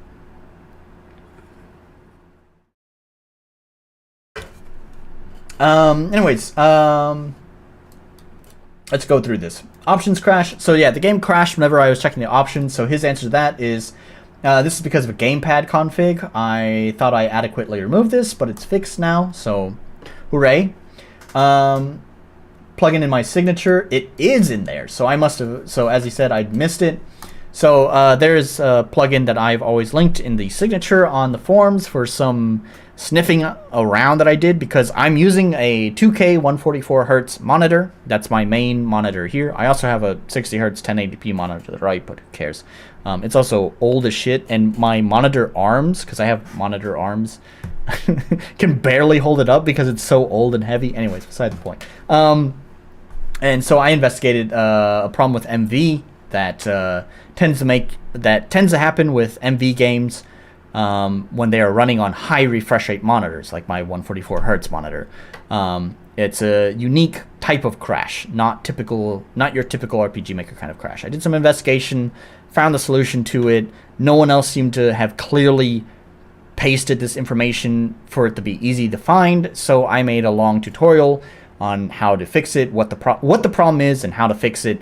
And I've always linked that down in my description. I have, despite people suggesting how often I harp on using keyboard config, I think I had RCX, someone who watches my streams as well, mentioned that I should just basically link to keyboard config in my signature so more people would start using it. As good of an idea as that is, it is more important to me that people are making sure that they implement the fix for the engine, because it's going to be a hard fix to track down when people are just reporting a crash. And it's not your typical RPG Maker crash. You know, you can't, if a developer has just someone say, my game is crashing, and they say, can you post what the console says? There's not a console report for this crash. And they're going to say, I don't know how to do that. And then there's going to be a long loop of the developer trying to explain, like, here's what it looks like. Can you please place that here? And then the other guy's going to be like, I don't see that. And because it's not that kind of crash, right? So please just implement it, right? Anyways, so he did, thankfully. Everyone needs to implement that. Go fucking do it if you haven't. Long names are funny. Hell yeah. I asked him to keep this in on the form, on the actual post for his game. I said, keep this in. Make sure people can name their characters really long. He used placeholder art. And not that important. The game is running fast. I don't even remember installing FPS Sync. Maybe I was trying to fix that FPS drop issue and forgot. Funny thing is, after removing the plugin, the frame rate drop seems more rare now. Go figure. Yeah. Again, I don't know if it could just be placebo. It doesn't matter. But either way, FPS Sync, that Yawnfly plugin, it's part of the free package. And everyone thinks, oh, it's an option, and it's just plug and play, so I should install it in my game. Don't. It only causes problems. Do not fall into the trap. That is a free plugin that is plug and play and sounds like it's going to do something to fix your game. It sounds like it's going to make things better. It doesn't. Because if you read the help file, it kind of almost actually says it makes things worse. But also, Yawnfly doesn't even know what he's talking about in that. Anyways, don't use it. It's a useless plugin that just causes more problems. Get rid of it. Wider exits. I honestly didn't even think about this yet because those directions don't go anywhere. The bigger event collision idea is already in use several times. Okay, yeah. I just talked about how in the game that some of the exits for like the current map were just like a single tile event. So yeah. Anyways, so he didn't even think about how to do that because the demo doesn't go to those maps, so it doesn't matter. Skills. Hey, for once I don't have to yell at you as much for not trying the skills. Yeah, I actually tried out the skills a little bit. I knew the game was trying to be way more tactical, right? So I figured like the skills that are available should be more well thought out. I will admit though that I quickly fell into what is, God, I always forget this term. Anyways, it's just the best choice, you know, that did the most damage. I quickly fell into that pattern. That may have to do with balancing. I don't know. I don't know. Maybe you probably should do something to kind of encourage players to try more skills to prevent them from falling into like using the same best combination over and over. Once they find one, they settle with it and then never explore anything else. You see this often in games that have like multiple characters that you can choose from. Like I'm thinking of like the Musou games, the like Dynasty Warriors, etc. Often in the campaigns, there are usually times where you can pick any character you want, but a lot of times there are going to be missions where you can't pick whatever character you want. Now, I also don't necessarily like this. It's a little bit different. It's a totally different game, so it's kind of apples to oranges. I'm just trying to say here that there are times when the game like basically forces the player into trying something new, so they're not always just using the same character over and over again. And maybe you should try considering something like that. It doesn't need to be a permanent kind of thing, but just like in one level, like, oh no, my scanner's busted, now I'm gonna have to try using this skill instead. You know, just try to encourage players to try something different. Scanning is OP. So a constant problem when I was doing my combat... Yeah, okay, I was just talking about scanning. That was what I was talking about, just the best thing. Alright, anyways, that's enough talking. Let's move on to the next game. Don't want to spend all night chatting. Yeah, we're going to play the non-RPG Maker game for the night. And this is the game that I was saying, it looks cool. It sounds cool. So hopefully it's good. So anyways, this is the Infernal Engine Defender, which, by the way, the name Infernal Engine and the look of them, it just sounds like something that should be out of Warhammer 40k. I wonder if this is a reference to 40k. I'm not a big 40k guy. I play Dark Tide, and my best friend in America absolutely loves 40k. So often he sends me lore about it, knowing that I just don't give a shit. But anyways, I've woken up to my fair share of novels, novel long messages explaining lore in 40k, so I know tiny bits and pieces about 40k, and this looks and sounds like some sort of 40k stuff, so I wonder if that's what it could be, or a reference to it. Conduct the immortal Infernal Engine against an assault from the underworld. Earn gold and hire cars filled with fighters, slayers, witches to combat the demonic forces. Upgrade your train and cars to build an unstoppable demon-slaying machine. Few tips. Braking your train isn't instantaneous. Try to time your deceleration to as to not overshoot your target. Increasing the max size of your train through upgrades is crucial to success. Sometimes it's best to save gold rather than to spend. Control overview, mouse navigate, pull the throttle up. So everything's just mouse driven. Yeah, the title is pretty catching. This yellow is pretty striking as well. Yellowish orange. Especially with that red against it. Yeah, you can see why this caught my attention. And just the concept of it, like riding on a train, I don't know, it sounded really fucking cool to me. So here's to hoping this is a good game.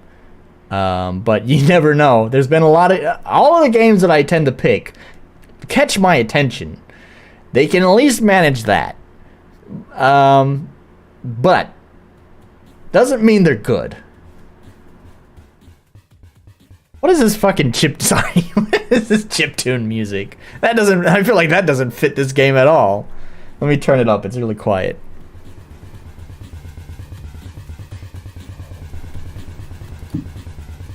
It's also like...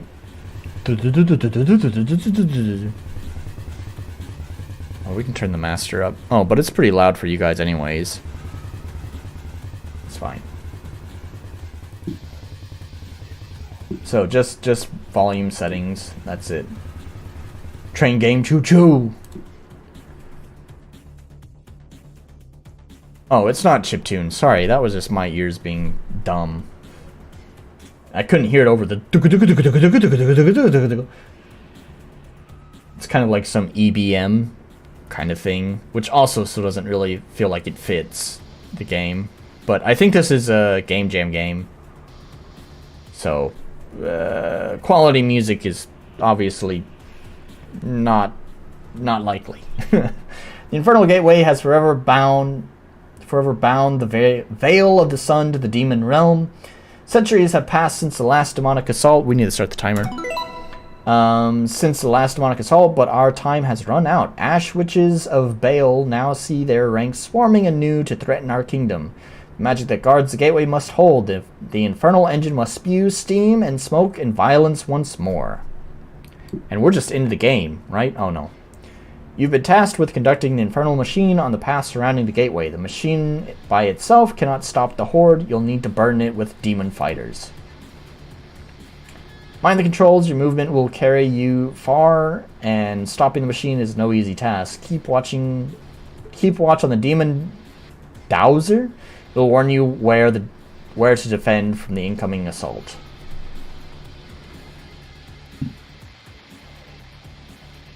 The obelisk will help fend off the demons, but cannot last. Each demon returned to dust will earn you favor from the council in the form of gold. Gold you'll need to use to hire skilled demon fighters to crew your train. Go forth and defend the people Sootslayer. Okay, now we're going. Freeware Matrix soundtrack.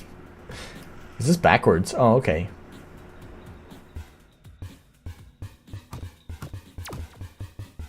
Is there like a chute?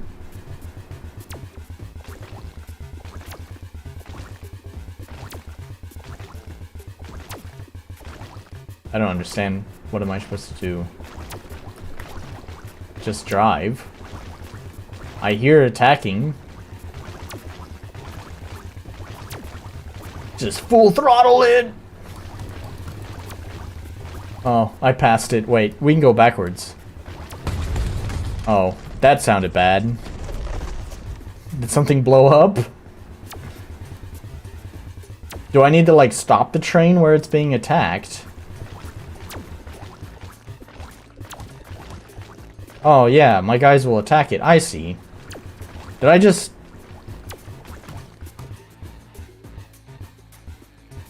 Okay. I get it.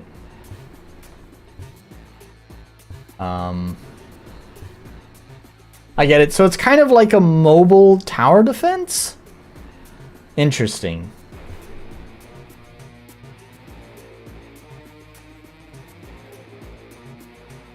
How much gold do I have? 56.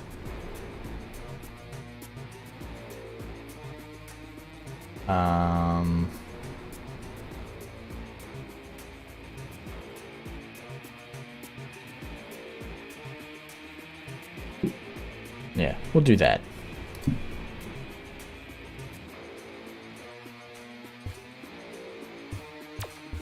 Put it in reverse.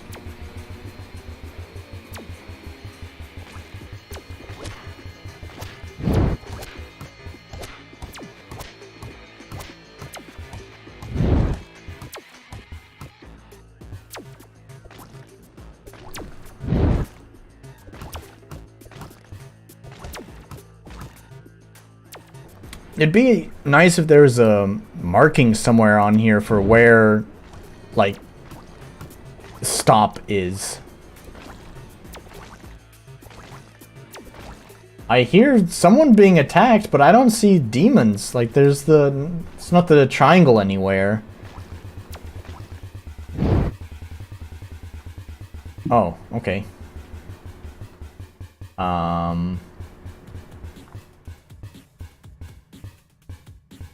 Nimble bows, hellfire coal. What is this? Oh, cell. Okay, I see.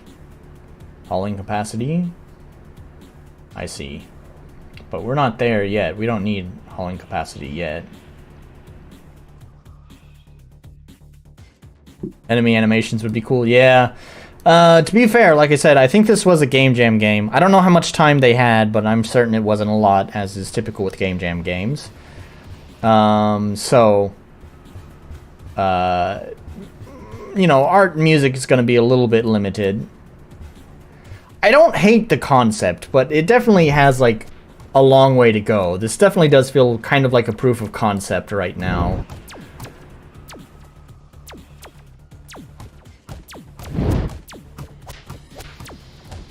I kind of I don't know if I like the idea of it being just like a mobile tower defense with like, you know, you just have a loop of track. Because I don't know, like, to me, the great thing about a train is like going on an adventure, right? How far you can travel on the tracks. There was that one Zelda game. I actually never played it, but I always liked the idea of it. It was a Zelda on train. I thought it was kind of cool. I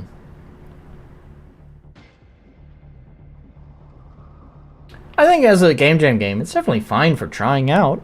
That's for sure. No, I see in the items that pop up are random. I get it. Oh, that kind of sucks though, because like last time there I could have expanded. If I had known that it would have been random, then I definitely would have expanded my train then, because obviously I wouldn't know when the next time would be that it'd pop up. I don't know, that feels kind of important to, you know, expand your train. I feel like that shouldn't be a random one in here. I feel like there should always just be a button to just expand train.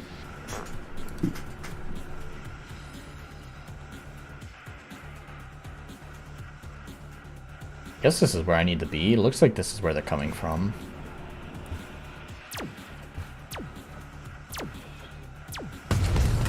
Okay, well, it's dead.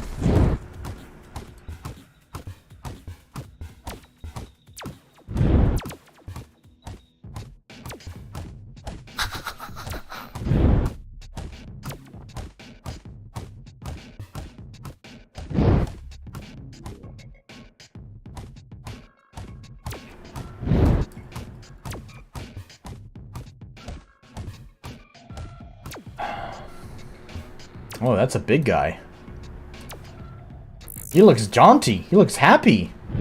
He's happy to be here.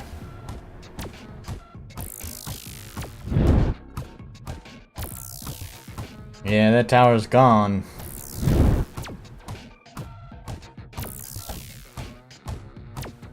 Man, I really wish there was like somewhere that would indicate the middle. I have more at home. See, I don't need the increased acceleration. I need a new car. Please give me a new car. I don't like this. This is just like really fucking bullshit.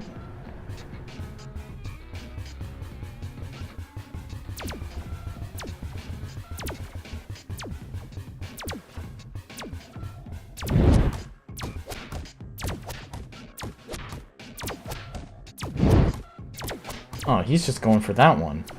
Alright.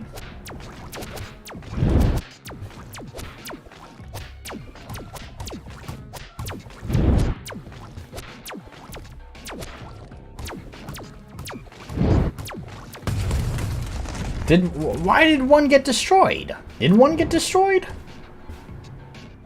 Where are the monsters? I hear shooting, but I don't see shooting. Like, once again, it's not... Oh, there they are. Ooh, slow down.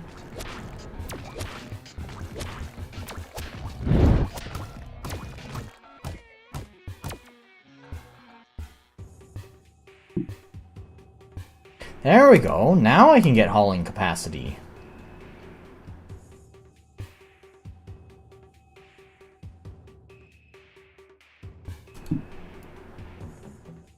And that's it. Oh, and you can... Oh, there's a refresh shop. But even still, I don't know.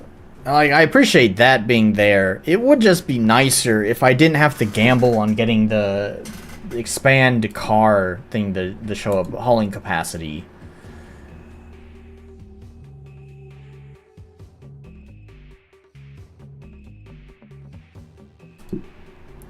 There.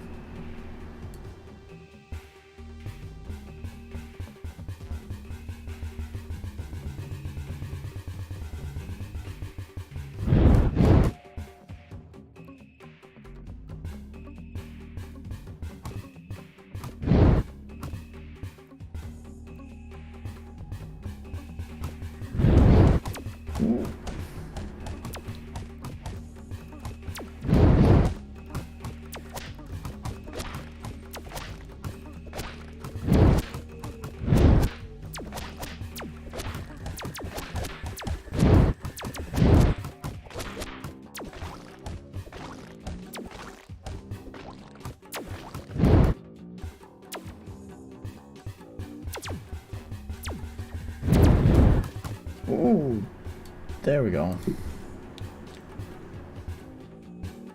Blessed disc brakes? Well, that seems fine.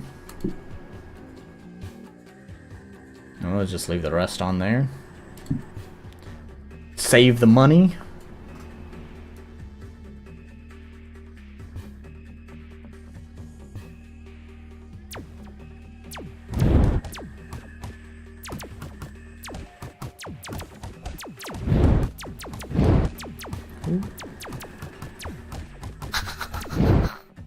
Oh, it's one of those big jaunty guys again. He's so excited to smash that tower.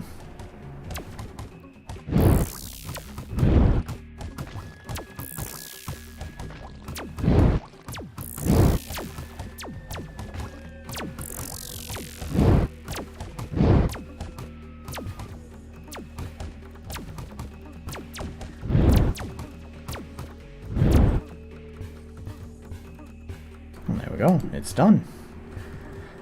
Alchemic Turbo. Increase max train speed.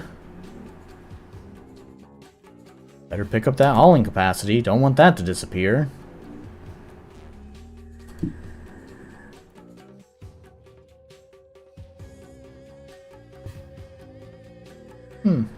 That sounds pretty good. Too bad I don't have enough money for it. I'll save my... Oh, I'm missing 1 gold?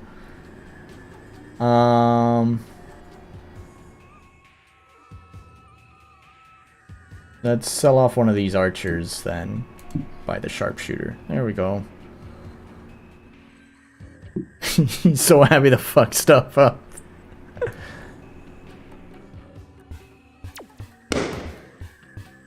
Ooh, too far. That sharpshooter's quite loud.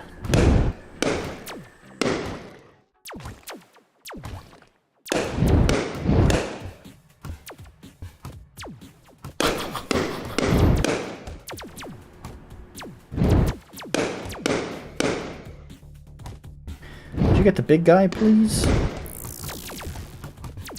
Oh, this tower's gonna die. It's safe for now, but it's like 1 more hit and it's gonna die. Oh, I think another one died.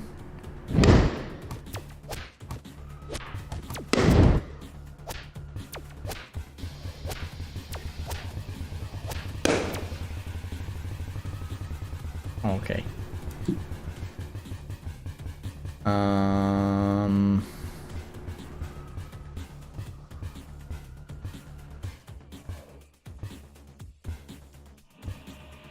I don't know. Just save my cash, I guess.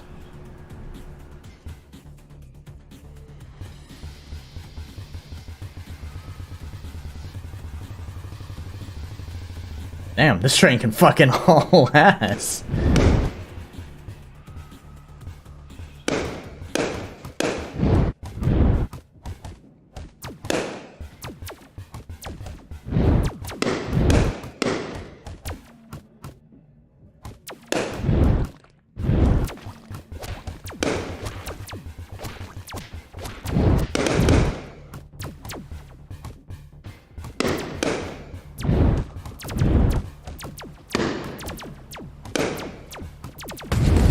Ah, there goes another one.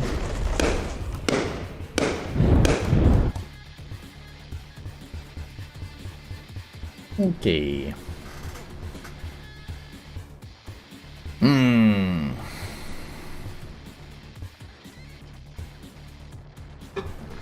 Look at another sharpshooter. And, I don't know, I guess get some hellfire.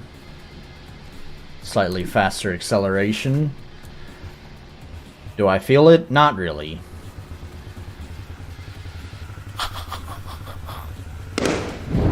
Ooh, slow down.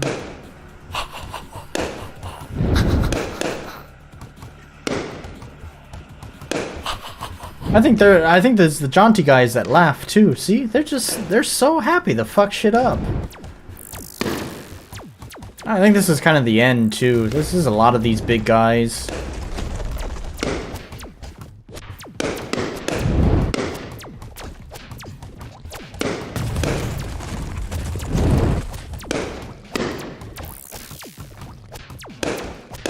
There's a lot of these big guys, and there's a lot more enemies, too, that I just haven't gotten to yet.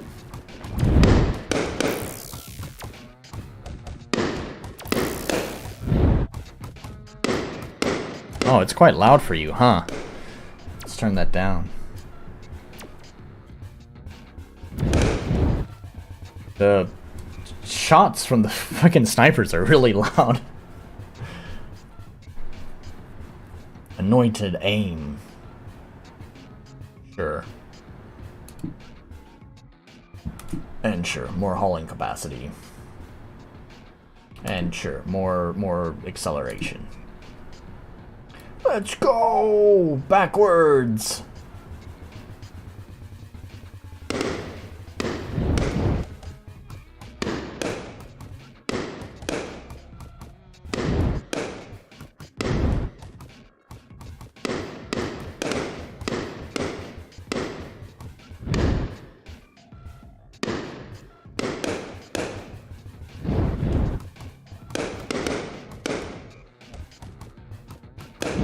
Oh, there's a lot of them.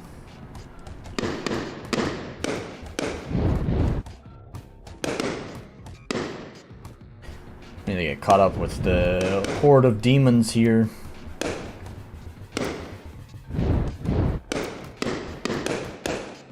There we go.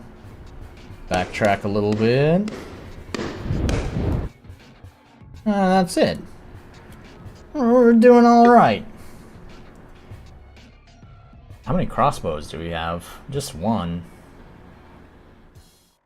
But I can buy these, and then...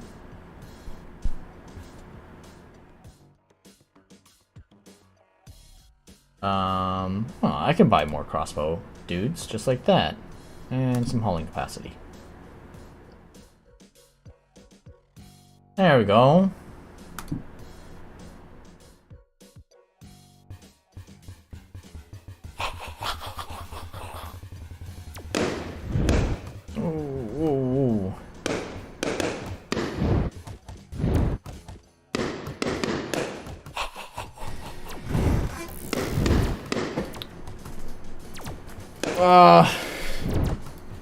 That's definitely not the middle. Go backwards.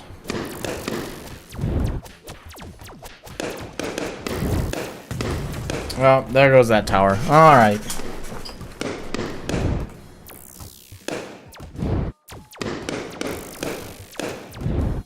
Still kind of loud for you guys, huh?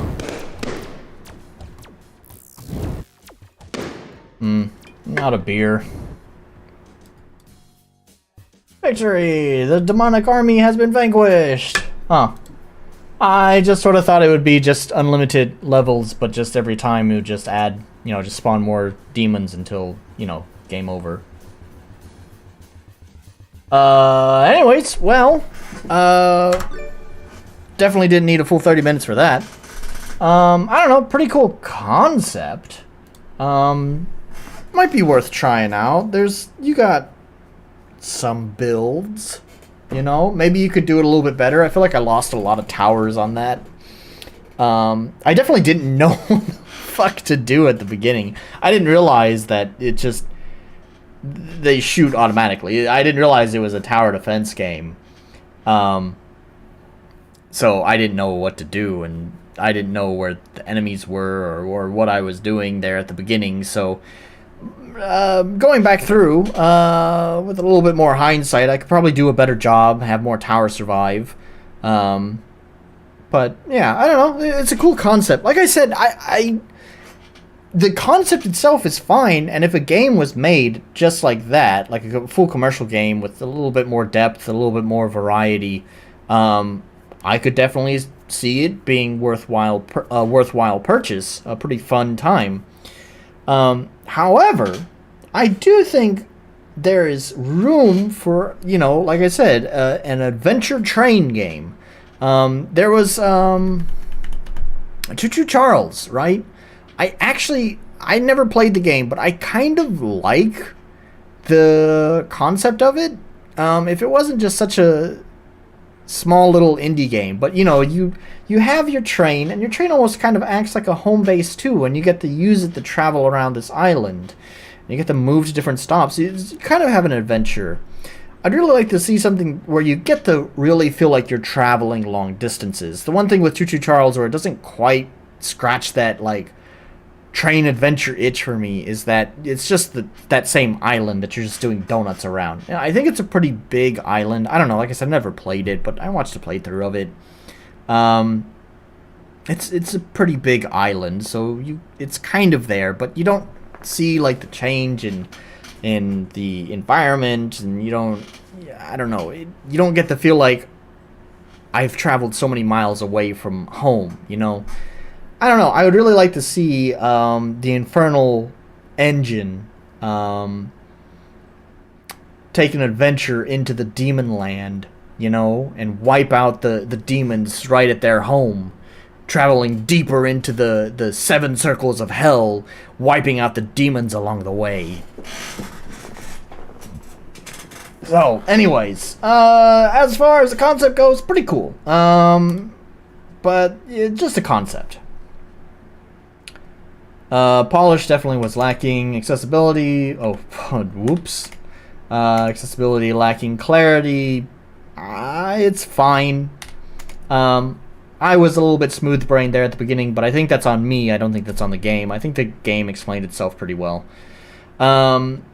Balance seemed fine. I was able to get through it just fine, but also seemed like there are times where it's like, oh no, this might be the end. And unique identity, it's definitely got one of those. So, not bad. For a Game Jam game, a 4, like, yeah, you just throw in some rebindable keys, which I don't even know what kind of rebind, I don't know, throw in some sort of accessibility options, and you'd have yourself a 5, which is, I think, viable for commercial release. So, not bad. Alright, we'll finish with that one. We'll move on to the next one. Before I do that, I'm going to use the toilet real fast. And also, I have another beer in the fridge. I'm going to grab that one.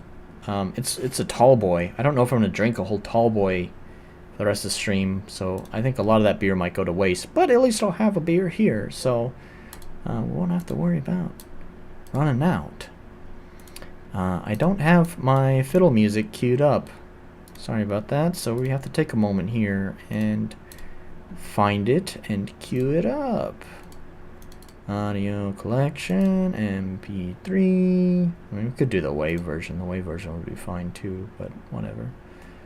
And then all of these. There are some songs that shouldn't be in here, like mistake songs, but whatever. I'm only going to be gone for a moment, so we won't even just shuffle it. We'll just pick this one.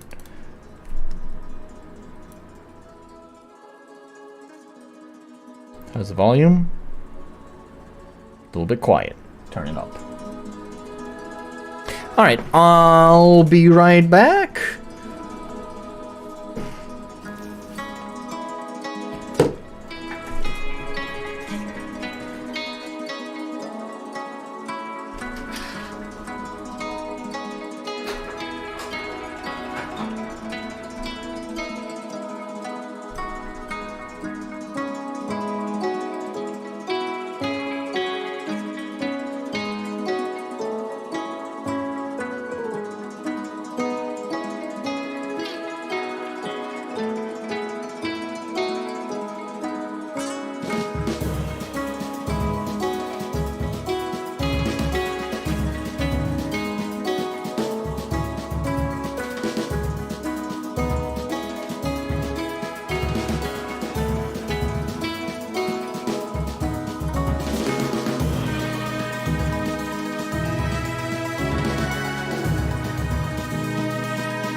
So I remembered a few things while I was taking my piss there. A few things I probably should have mentioned during my just chatting section. Well, actually, one of them should have been mentioned during the just chatting section. About the train thing, something that did occur to me while I was taking my piss break is that the last Metro game that was released, it was released a few years ago now at this point. I think that was about taking a train through, like, you know, post-apocalyptic Russia. I totally forgot about that one. I never played that one. I played Metro Last Light. I didn't play Metro 2023. And I think that's kind of why I forgot. Also because whatever, the last one that released with the train had its whole, like, kerfuffle with the Epic Game Store, where, like, it was originally listed for pre-order on Steam, but then Epic gave them a fat stack of cash, and so they removed their game from Steam, so that way they could be Epic exclusive for, like, a year or two before bringing it back to Steam, which was kind of a really shitty thing to do. So at that time, I had my morals where I was like, I would never accept this. I would never buy. Actually, I don't care anymore. Like, it's just, that's the world we live in. I don't give a shit. If I want to play a game, I'll play a game. If they do some shitty stuff like that, oh well. That's not necessarily the fault of the people who made the game, just the people who are publishing the game. So, anyways. Yeah. Now, back on track. The thing that I should have brought up during the just chatting section that I forgot about was that actually a few streams ago, when I did the Hunted Demon's Forge stream here, WooTBM had jokingly suggested something. I don't think he was serious about this. However, I don't hate the idea, even if it was a joke. And that was, he had suggested that maybe I should try playing more AA games on stream. And honestly, I don't hate the idea. I think it won't just be AA games, but it may be like AA games and indie games that have a higher budget, a little bit more marketing oomph behind them than a lot of these, what I would consider ultra indie games, you know, games that are built on shoestring budgets with zero marketing, zero hype, zero recognition whatsoever. You know, take a step away from that, kind of a palate cleanser, to kind of see something that's had maybe a team behind it, some money behind it, but still relatively small. I don't hate the idea. I think I might want to do that sometimes. I think the way that I want to do that for the stream is that, you know, maybe just once a month. I only do 2 of these streams a month anyway, so it's like one stream would be just all the ultra indie games that I usually play, and then one stream would be you know, with like a more higher budget game in the mix, and I'll actually buy those games myself. There's a few games actually on my wish list that I've wanted to buy anyway, so it kind of gives me an excuse to buy them and check them out. So yeah, I think I might do that. So anyways, that's just that. Maybe I'll do that next time I stream. I don't know. We'll find out when I do that. We also got to try out that new format that I was talking about, the Where Are They Now format. So I don't know. Anyways, let's move on to the next game. We gotta stop the music. And next is Beyond the End of Ends. I noticed that Mr. D7 actually beat me to the punch when I saw this game, looked pretty interesting, sounds interesting, pictures look interesting, and then, man, D7 already got there. So, oh well, sorry if you already saw this on D7's stream. How long ago was that? That was almost a month ago, so, you know, whatever. It's been a month. Maybe it's not completely fresh in your mind. So anyways, yeah, so this is the end of End. The intro chapters from Beyond the End of Ends, a dark fantasy adventure and expansion to the dream quest of unknown Kadath and the Silver Keys. That's Just rolls right off your tongue. This story begins at the end of the Randolph Carter series. Well, obviously we haven't played any of that, so hope it's not too important. I have a feeling, though, however, we're gonna jump into this and have no fucking clue what's going on. Kind of wish I had read that before I decided to play this for the stream. Oh well, we can't go back in time, so we will just have to deal with the fact that we have no idea what's going to be going on in this game. Let me get back to my folder with all the games in it, and we're going to extract. Ah, here it is. We're going to extract FBEOE. Extract to FBEOE.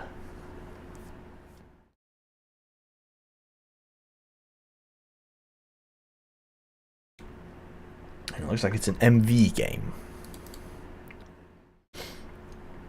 Profile error. Zenpai. Oh, Chrono Engine. I don't know if I've ever actually played a game that used it.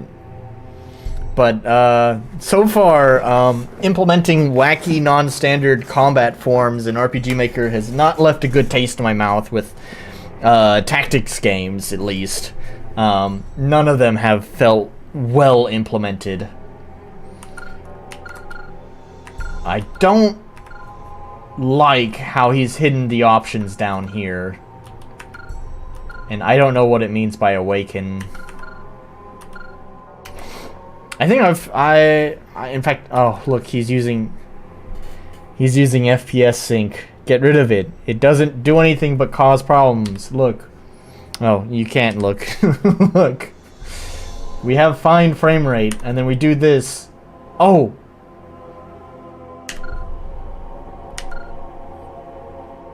Yeah, I think that's how it should be. Sorry, this is double speed. This is how it should be. Because FPS sync just causes problems. Don't put it in your fucking game. We'll lower this. Oh, it goes in steps of 20. Alright, well, we'll put it down to 60 anyways, because it's a little bit loud in my headphones. I think it's loud for you as well.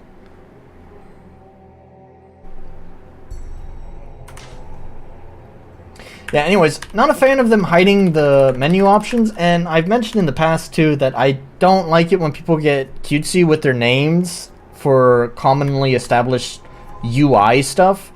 It makes a bad user experience because people have to, like, sit there and interpret whatever the fuck you're what you're thinking about. What does awaken mean? I'm going to assume that this might mean quit, just because it's past new dream. I think there's no cycles. It's going to be load.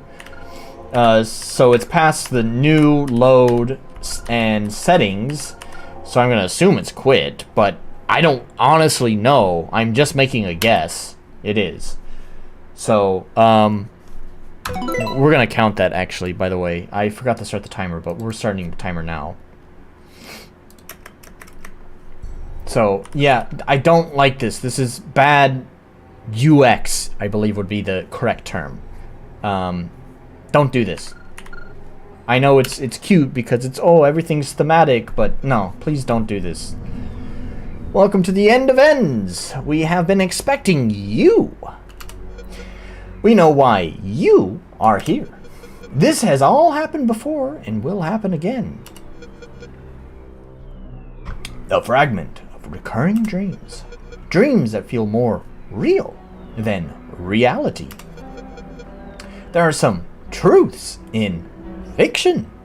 I don't know why I'm emphasizing it like that. And some fictions in truth.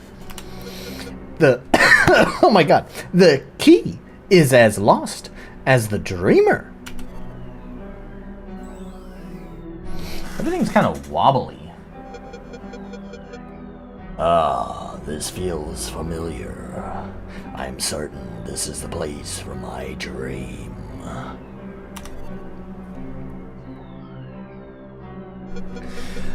I must hurry. Memories of dream. Memories of dream. Memories of dream are nebulas. Shouldn't that be memories of dreams are nebulous? I think that's how it's supposed to be. I'm not really sure. Zakaub. Ah, it's here. I can sense the cosmic distortion.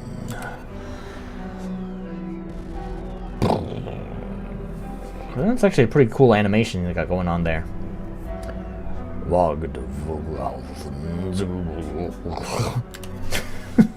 That's how it goes. Very clever, Carter. However, Carter's such a... what is this guy?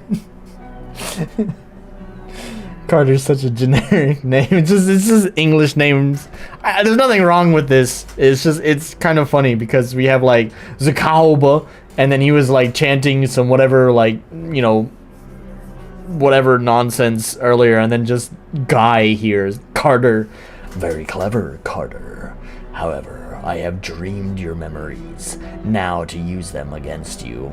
I have dreamed your memories. This is starting to sound like some of the, like, unhinged writing I did in my book with your dreams and your aspirations and your designations and all of these words. It starts becoming just word soup, kind of like the dark and light in Kingdom Hearts. The time has finally come to return to Yarith.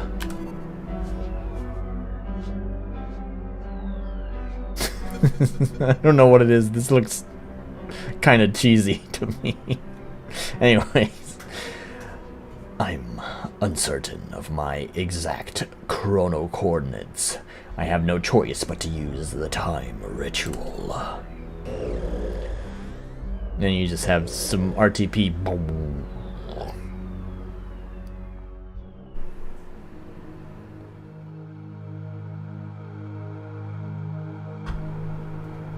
Am I playing? Wow, look at that. Look at how quickly they get you into the fucking game. Thank God. Oh, there's WASD.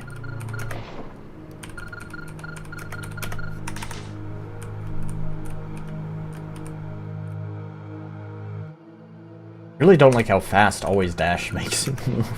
And yet, this, I wish there was like an in-between in RPG Maker. Actually, this feels kind of fine, honestly. Oh, there's diagonal movement. Oh, right, there's supposed to be like the chrono engine, right? So... Something is wrong. I have no sight of the city. So there's probably like jumping or something? I don't know. There's definitely gonna... Movement is gonna play a more important part to the game. If there's... ABS, as it's called. I can't jump over that. Why can't I go down there? The moon kind of just peeks through that little crack there. Got some groovy drums going on.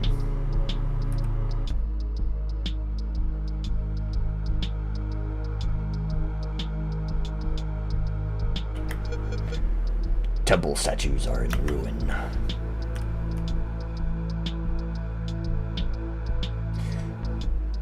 I will say, there's definitely a mood to this game with the soundtrack. I don't know if I really like the soundtrack, but it establishes the, you know, the mood pretty well. Soundtrack, yeah, there's kind of like not a lot happening with the soundtrack. You just have this like pad chord going, and then just these. What is this? Sounds like it's an 808.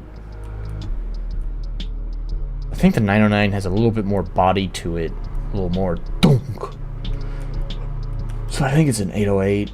You just have this kind of cheap sounding 808, like really dimmed 808. Sounds like they've high passed off the hats quite a lot. Actually, the snare too. It sounds like the whole kit's been sorry, not high passed, low passed quite a lot. Memorial of our great father Nugoth. So yeah, I don't know. It's there's a vibe to it for sure. But otherwise, as far as the soundtrack goes, I don't know. It's good because it establishes a vibe. I think that's one of the most important things for a soundtrack is establishing the right kind of mood. I'll say, as much as I love my soundtrack, I do think sometimes I just get a little bit too, I don't know how to put it, but I jam out maybe a little bit too much for a soundtrack. Like, I'm trying to write more album music and not just mood music, you know? So I think sometimes I get a little bit carried away with my writing. I have a bad feeling about this. There's no turning back. What did I pick up in the chest, by the way? I was just chatting away. I didn't even pay attention. What? Yeah? Huh? Wait, what? Stash? What? Huh?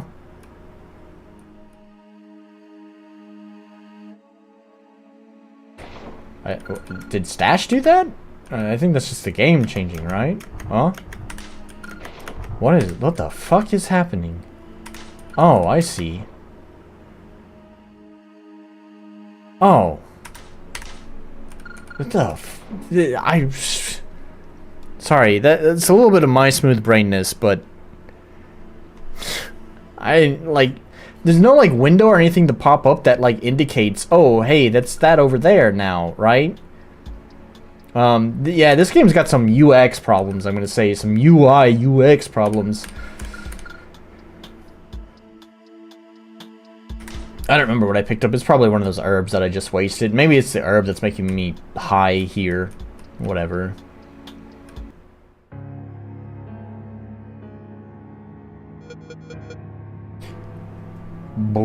Somon is in ruins. The end is nigh. Oh, that art doesn't look like that matches. What's happened here? What happened to his face? Oh, he's a sad boy. His eyes are like, oh no, what happened? Whoa, my feelings exactly. Whoa, no. Ke, Zakaoba, have you come to die with the rest? Your ramblings of dream and prophecy is what tore the city of Zavin apart. Now look at it, an abyss of dead dreams. The demon's blade, but why? Save your words. Your cycle ends here. Conflict. I can't read any of this shit. What the fuck? I can't read any of this. Is this really the herb that did this? Oh, this is terrible. Why would this be in your game? No, I can't read any of it.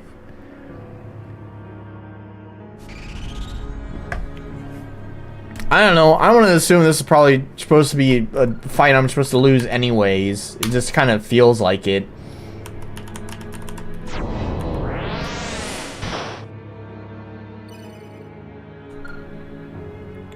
I can't read any of this. This is horrendous. Okay. So I'm pretty sure I was supposed to lose. Forgive me, Father Nugoff. Oh, wait, that's the wrong voice. These dreams must end here with Yarith.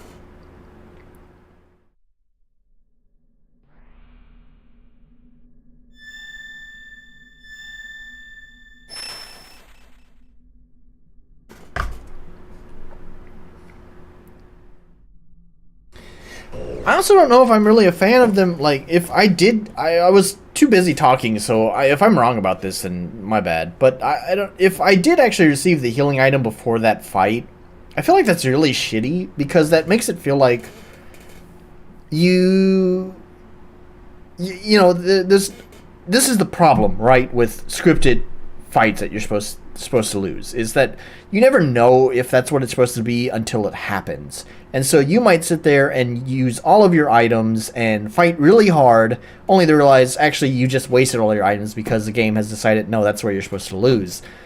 So, like, I wasted my items because I was dumb and I didn't notice that I was using the item on me, so that doesn't matter. But there are other people who might have actually received that item, and it could have actually been useful later in the game, but they wound up wasting it because they thought they were supposed to win that fight. So I don't know. I'm not really a fan of scripted fights. I think a lot of people feel that way. I think if there was going to be a scripted fight at the beginning of the game is a good place to do it when the player doesn't have any items to waste, you know? It would be a good time to be a good tutorial as well. I don't know if that was supposed to be a tutorial. It would have been a good time to kind of have a sandbox for me to play with the different different parts of combat and just kind of test them out and see what does what and how those things work. But I couldn't fucking read anything. I couldn't read anything on the screen, so obviously I couldn't test any of it out. So yeah, I don't know. I don't know if that was the item that caused that like screen that like got more pixelated, or if that was just like an intended effect that was supposed to happen there. But boy, I don't know, man. You should maybe make sure that it doesn't like prevent people from reading the UI. Worry not, old dream. The key will be reforged. And so too shall your dream. Now awaken. What is this? Why does all the art look different? Huh? Such peculiar dreams. No, the key.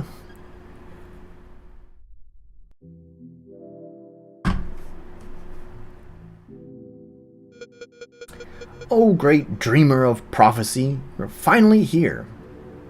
We've waited so long for your arrival. I, Drix, was planted here by you from another dream.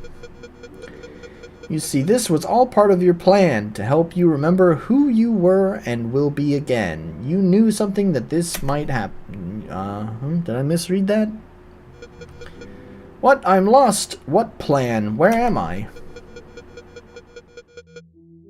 Why, this is the end of ends, of course. Worry not, you are safe here. You made sure of that. A distortion in time from beyond the end of ends. Of course, all lost time travelers end up here, and you were one of the first to find this place.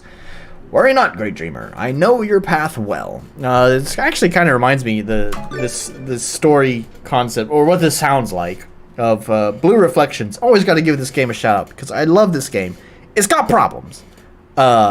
But it's still a good game. It's the writing that when this game wants to tug at your emotions, boy, can it tug at your emotions. Also, when it wants to do dumb anime bullshit, boy, can it do some dumb anime bullshit. It's got problems. I'm well aware of them. But anyways, the concept is the world has ended. Main character wakes up at this school that's stuck forever in summer.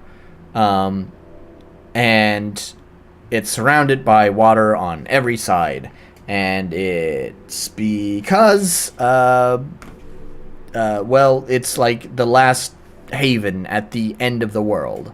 Somehow the fucking gods or whatever, dumb bullshit, like dumb anime bullshit, like I said, like constructed this world, but all the world-ending demons have been trying to break into it. Anyways, yeah, Blue Reflections. If you haven't checked it out, check it out. It's probably pretty expensive, but get it when it's on sale. It's got problems, but it's worth it. Alright, it's worth it when it's on sale. The end of ends, beyond all of time. This is all so oddly familiar, yet so very mysterious and unknown. When you're ready, wake up your blade and face yourself. Here at the end is where your true journey begins. the art, like all the art and stuff comes together really well. It's such a shame that some of the UX stuff, it's just well, typical for RPG Maker, pretty bad. Yeah. Go on, take your blade. This might be the only way you can remember everything. Who you were, you will, whatever. Who cares? It's fine. The one true battle you fight is the one with yourself. You can try and run from fate all you want to. In the end, there is only what you were meant to be. Give it some thought and take all the time you need. Take the old sword? Yes.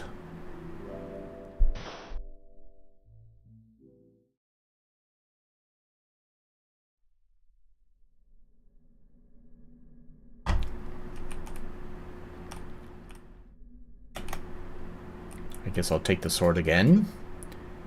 Never quite makes sense.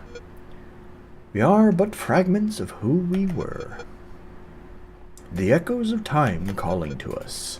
To be whole, we must become one.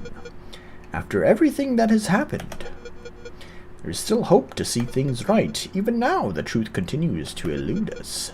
Our cycle has not yet been broken. We must return to the dreamlands once again. None can outrun their fears. Eternal conflict is a fate worse than death. Only madness could await in the depths beyond. This is kind of like all nonsense. Like, I knew I wouldn't understand what the fuck is going on, because obviously they mentioned that this was like...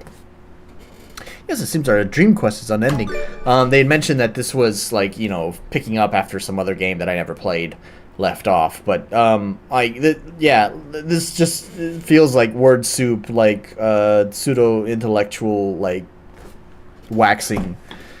It doesn't really feel like there's much meaning to any of the dialogue other than sounding philosophical, but maybe being philosophically shallow. Yeah, I don't know.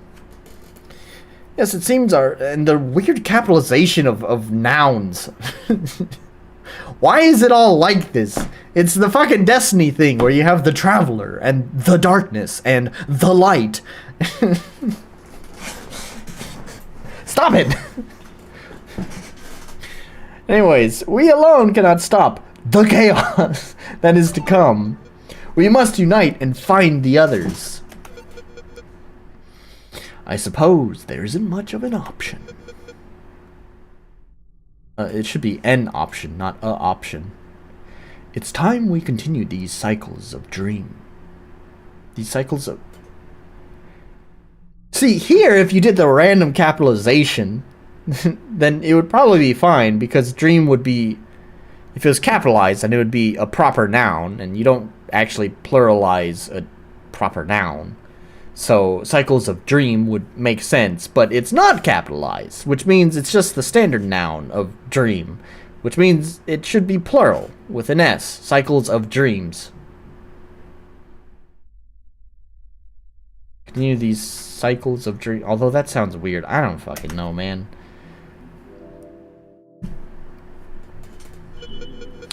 Carter awakens with the old sword in hand. Alright, can I leave? Peace out, homie.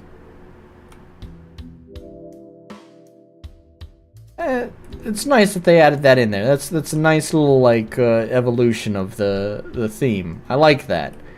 However, I don't like these drums. They sound really cheap, and they sound like not processed enough. They sound very dry and poorly mixed. It's like you have this pretty little chord going on that kind of feels like it's like ethereal, kind of like in this space, and then you have the drums that are just like right here, just like right in your face, and all of them, yeah, all of them, it's mono. It's mono. It's right here. Doesn't really sound compressed. It could be compressed.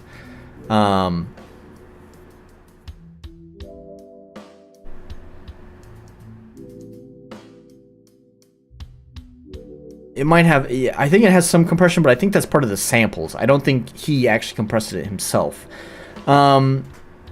there's no reverb, so it's not in the same space. Like, you have this pretty little chord that's in the auditorium over there, and then the drums are like in the practice room in that building over there. It's two totally different spaces. It's not one cohesive band. So yeah, I like the idea here though. The little pretty chords are nice. This is the same problem I had with the other track that had a nice vibe to it, where it's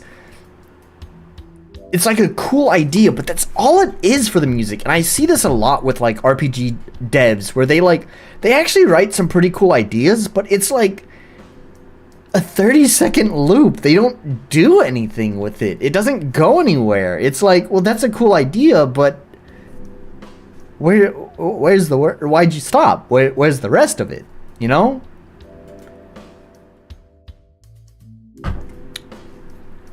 But like I said, it was cool going from just the peaceful little chords they got going on, and then coming here and then adding in the kit. That's cool. I do some of that with my own soundtrack as well. If I may, just briefly show things off here. We're gonna mute the game for a moment, or at least the BGM. Right? So like, we're not gonna listen to the whole songs. I'm just gonna kind of skip around a little bit. But like, I do this a lot with my own music. So like, the town itself, as you level it up, the town's music kind of changes over time. So where's the town? Well, this isn't sorted.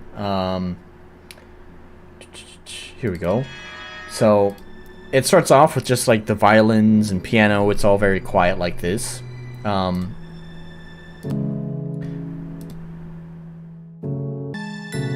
Then we add in the glockenspiel. And then next, we add in some drums, but they're kind of like lo-fi drums. And then they kind of pick up pace a little bit.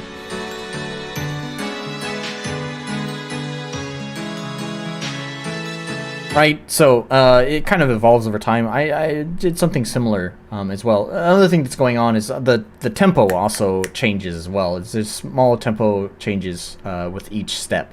So like the first one is really, really slow, and then the next one kind of moves a little bit faster, and the next one's faster, and then the last one's moving the quickest, obviously. And then later on, at the end of each level in my game, there's like this soundtrack that plays, and it also evolves as you complete more levels, because you can do the levels in any order, but as you complete them, that soundtrack evolves with each one that gets completed. Here it is. At the end of the world. So it starts off with this chord, like string machine. It kind of has some wow to it, which is like the slow drifting of the very minor drifting of the tuning over time. Wow and flutter happens with tape. It kind of gives an analog feel now. Wow and flutter is used a lot to give analog feel, although it's often way too overused. You hear a lot of songs where they just like crank up the wow and flutter way too much to make it feel 80s. Even though a good tape machine and a good tape would never have that much wow and flutter in it, and a good analog synth wouldn't have that much wow and flutter either. Anyways, you can hear where it's evolved to, right? We have the strings and the pad, and then next I bring in this like mysterious synth.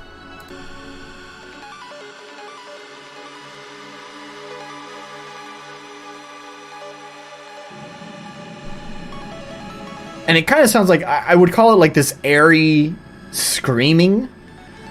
You can kind of hear this.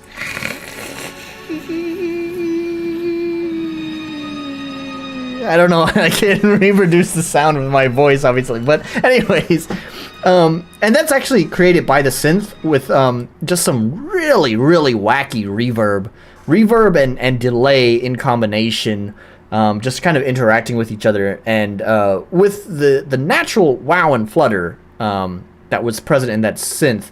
The reverb kind of helps like emphasize it a lot, and you kind of get this like drifting pad that the synth itself creates. Oh gosh, I didn't mean to stop it. And then finally, we bring in the drums.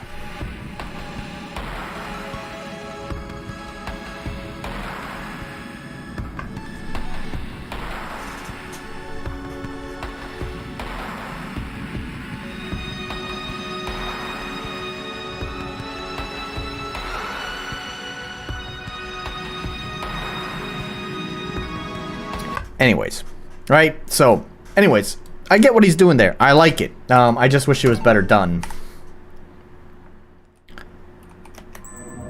I guess it's a... Oh, okay. It's a little bit slow. I totally walked out of that. I feel like that should be like... What are we getting on frame rate here? Sorry, that always switches to that camera. Wow, I can get far away before it actually activates this. That should be like a player touch event. I don't know why the player is still able to move like that.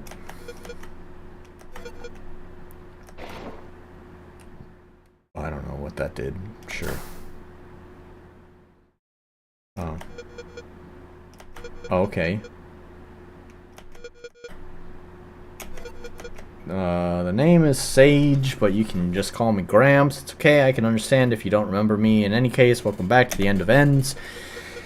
This place has at least resistance to the flow of time. You were of the first visitors, and now you're finally returned. I really hope you figured something out going back that far.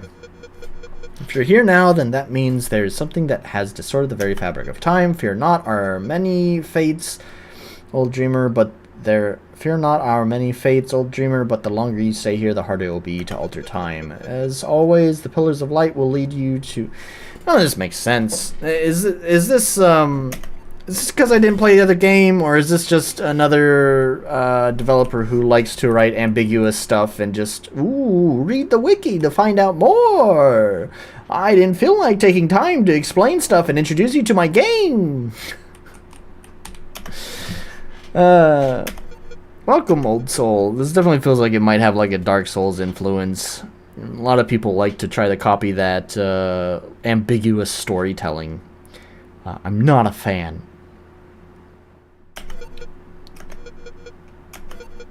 I also feel like a lot of developers don't do it well either. Like, I'm not a fan of it in Dark Souls, but I also feel like a lot of developers just like the idea, but don't know how to do it well in their game. So please take this. Your soul has been unbound by dreams, for you may never return from which you came. New relic acquired. Soul contract. Press Q to open the item menu to equip a relic. Press E to equip the item. I do like that they've hotkeyed some stuff here. Is that hotkeyed, actually? I wonder.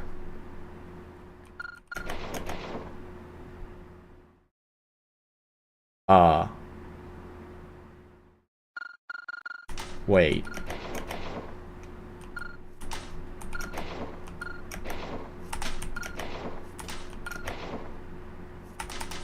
Wait, what? Never mind. This is a totally different menu. Why is that not here? What? Well, that's something that I equip. What is it called again? Soul contract? But it's not here. Why is it not equipment? What? I thought that was just hotkeying like your equipment, but no, that's something totally different. Why? Is it sockets? No. It's not even listed here. It's like it exists in a completely different game. It's like not connected to any of this. It's gone. It's only in this menu. What is this? The underworld. And I went up, even though I'm going to the underworld. This is pretty trippy.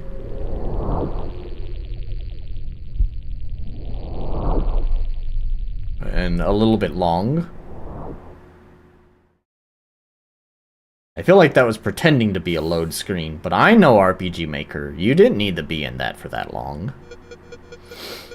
It seems I am back to the underworld. I have stayed too far from my dreams. All that is left is to try to find my way back. Is that a butthole? Is that what that is? Is that a butthole sticking out right there? It talks with its butt. It has many butts. It has butts up here, and it has butts down here. There's 4 butts. 4 butts in the tree. My name is Zignoth. Yeah, look at this. We have we still have all these like wacky Cthulhu names, and then there was Carl. Who's Carl, by the way? Is that my guy? Is my guy Carl?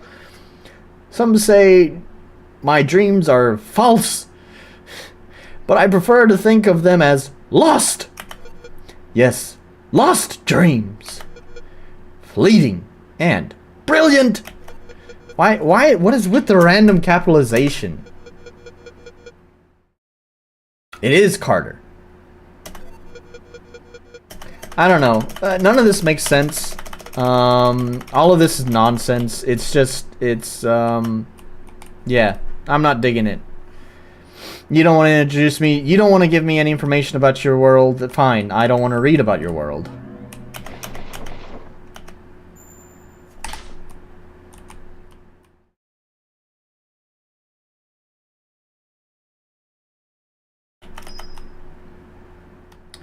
Yeah, I only guessed to click on that. Nothing makes that stand out any more than these. It would be nice if there was some contrast with the items that you can interact with. In fact, speaking of, there's really a lack of contrast. Like, those chests really kind of blend in. Oh, right. I was just about to say, where did the music go? But then I remembered, I turned it off.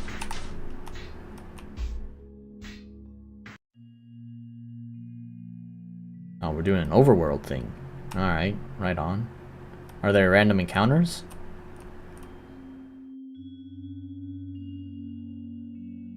It's never even been a tutorial. There's that one fight. How far are we? 25 minutes? My gosh, I picked the worst fucking games for today.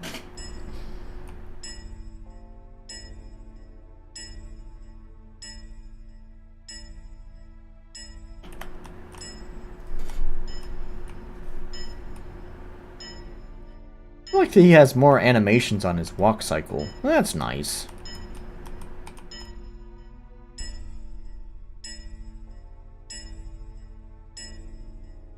Kind of a jaunty walk. Oh, hey, there we go. A fight. Is it going to... Not going to explain anything. Oh, what? Okay. Not gonna explain anything to me. What am I doing? Huh? Oh, okay, I'm selecting something.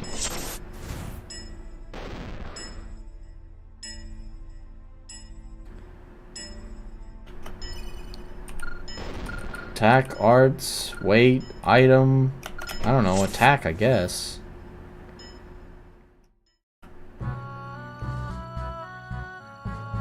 What is that music? That music doesn't feel like that fits in with the game.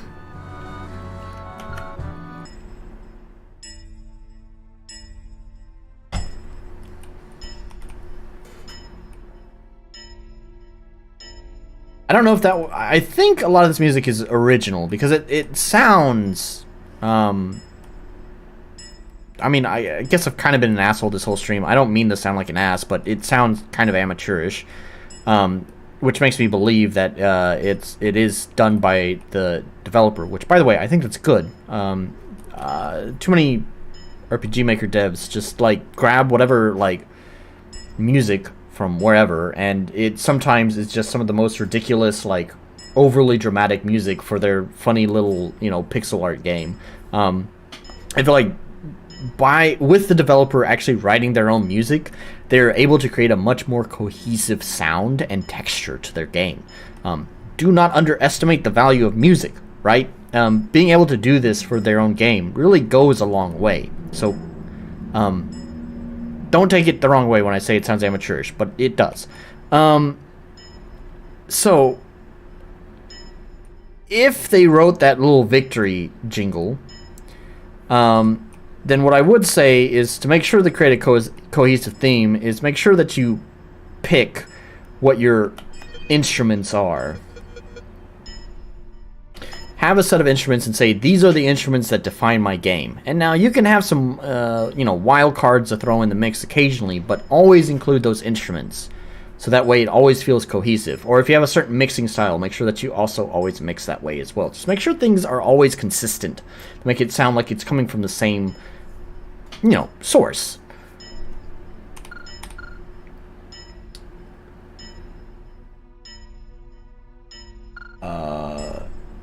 The spirit is often compared to wind, an unforeseen force that can be felt. Used to summon a wind blade.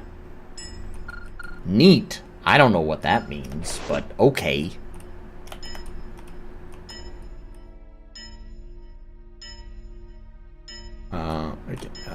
It's kind of hard to tell where I can walk and where I can't. And when I'm actually walking. Like, am I stuck here? I can't seem to move, but I can't see where my character is. Where do I go? I assumed it was that way. Did I pass another path? I don't know what to do here, but I can't go anymore. I see kind of something glowing over there, but oh, what? How did I do that? Oh my god. Please tell me I just, that's not the intended path, right?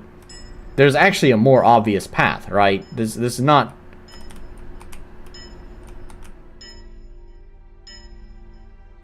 Oh my god. What is this design? Yeah, this developer is like, nah, I don't give a shit about my players. I don't want them to know what's going on. I don't want them to know where they're going. I don't want them to know anything. So I'm going to obscure the path. I'm not going to make an obvious path for them. I'm going to obscure the story. I'm not going to give you much information about what's going on in the game. I'm going to obscure the combat. I'm not going to give you a tutorial on what to do.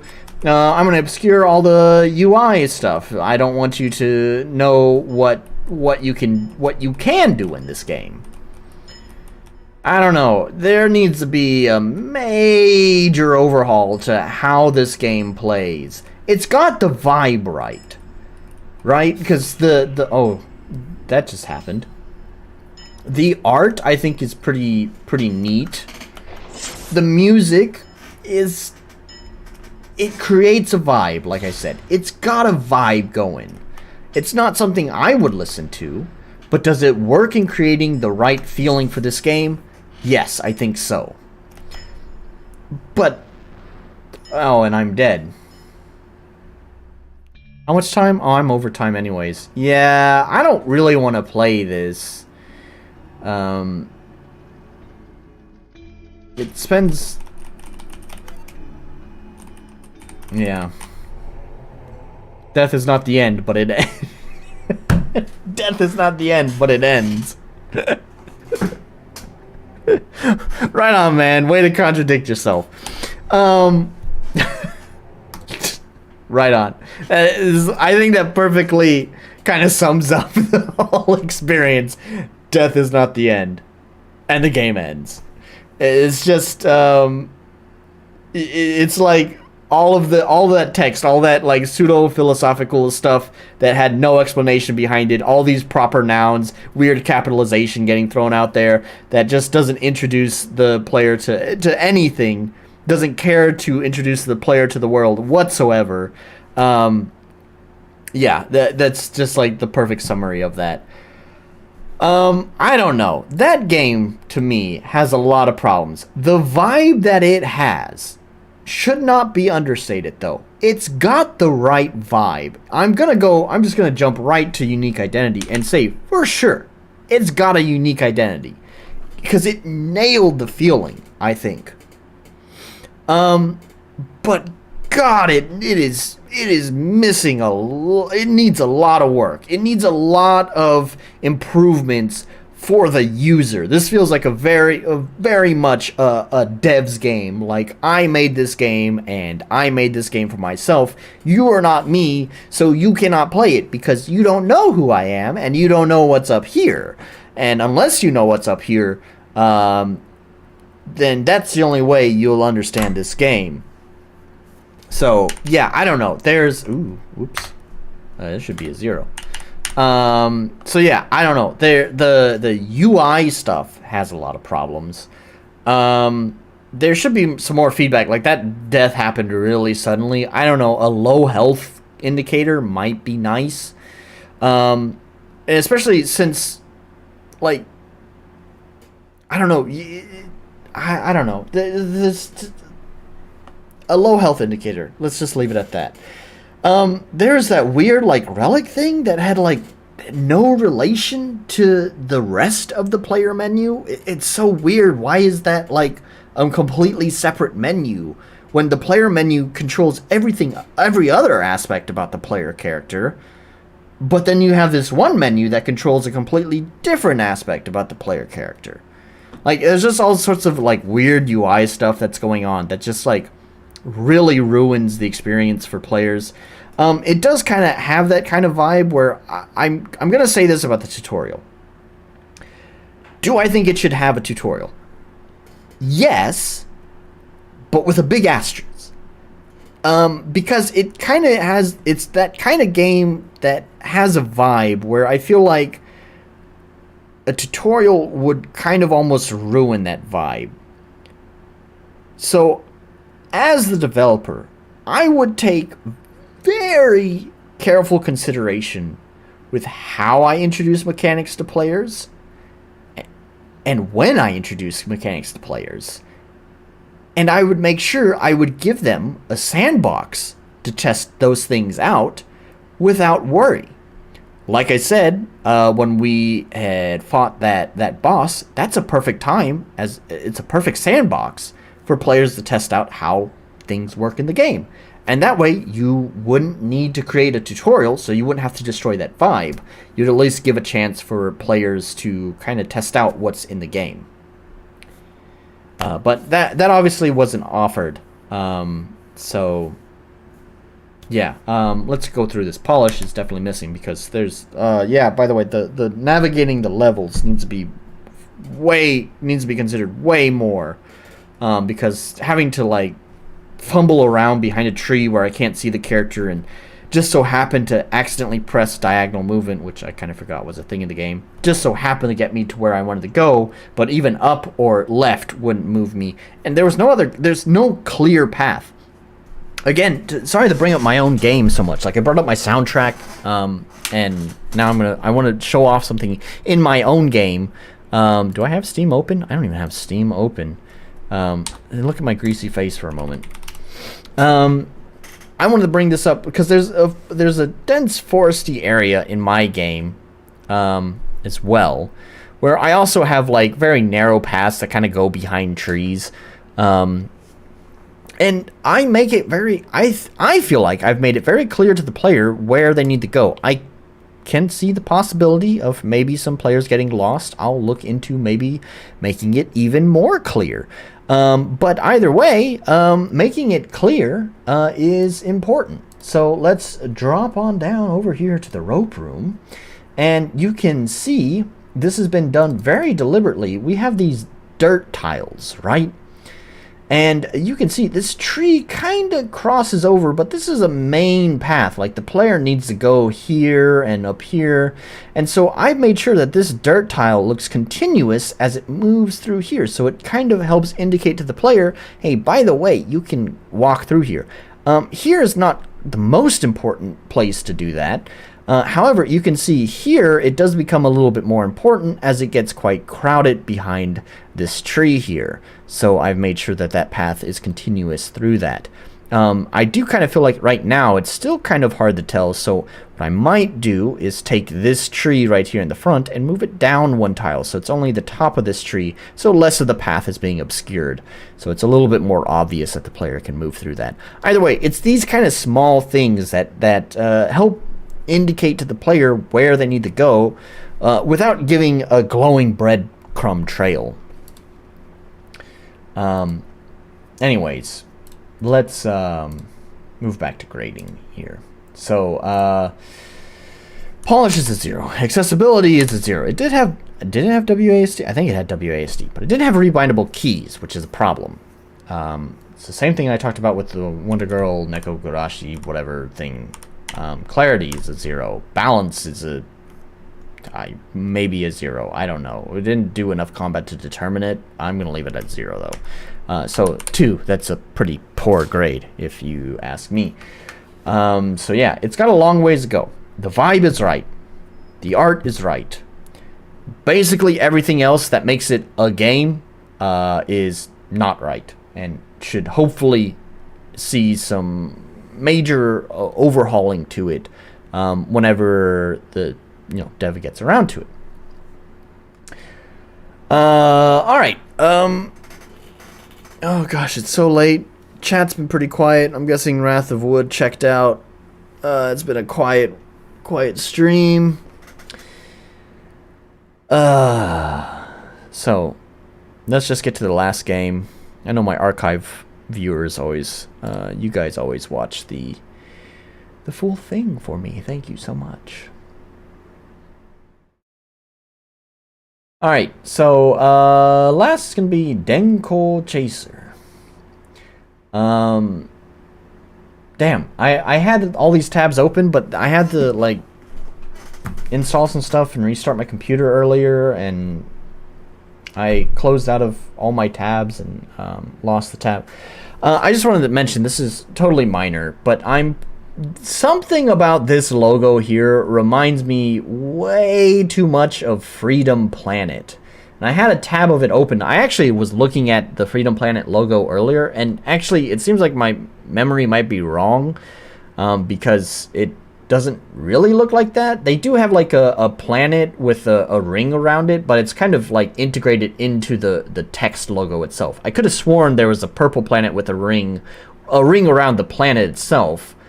Green ring around the planet itself, but I think that's my memory just not working properly. So I don't know, but something about this reminds me quite a lot of the Freedom Planet logo.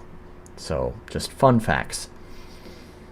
Rumors of the legendary sword of Diablos, said to possess the ability to summon the devil himself, have been circulating the continent of I assume that might be German actually, Weisfeld, and Lumitite. Hunters everywhere are on the scramble to get their hands on it. Due to a series of fortuitous events, Shen Braver. I like it. What a dumb fucking name, and it's great. A member of law enforcement named Braver. Okay, has been roped into the band of hunters known as the Mavericks in his quest to track down an infamous sky brigand, Ravenor. Together with Eva Bluegarden, the leader of the Mavericks, and her sidekick Ignis, the three embark on an adventure joined by different reasons but a common goal: to track down Ravenor and prevent the dangerous artifact from falling into the wrong hands. I'm almost disappointed they didn't keep the ridiculous names going. Bluegarden? I don't know. Maybe there's something here that it's not clicking in my head. But I don't know. Braver is pretty great for law enforcement. Let's find the game and launch it. There it is.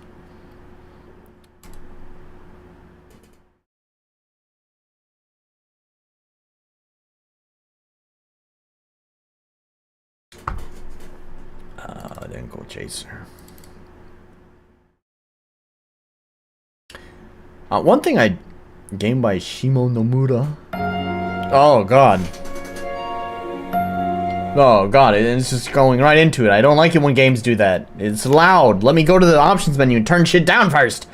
Some decades ago, Gaia was once a giant ball of blue, and an inadvertent collision with the wild asteroid shattered the planet, splitting into several smaller continents that floated across the stratosphere. Sitting in the apex was Weisfeld, a continent floating amongst the misty white skies. The aftermath of this impacted event begat the adventure of new technological advances in aviation as airships became a commonplace means to traverse the sky. Remnants of the asteroid's mysterious powers scattered across the continents, and their artifacts were known as Lumitite. Many sought after the Lumitite for their own reasons: power, gold, and scientific curiosity. Sky Brigands and the Hunters formed their own factions and ran rampant as this arm of the law was futile in the vast expanse of the unbound skies. Schwartz helmed the enigmatic Ravenor, quickly rose to the infamy power of their ruthless crimes proliferated across all of Weisfeld. In the deepest and stormiest of nights, the silhouette of a giant flying battleship can sometimes be seen soaring into the pitch black of darkness. It's slow scrolling, but also fast. It looks slow, but there's also reading time. Shimo Nomura.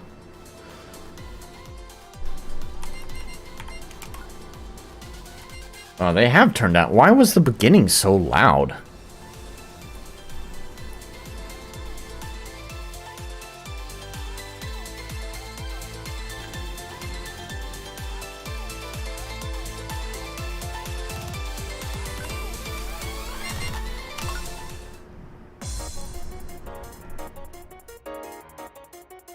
Some energetic music. Almost a little bit too energetic.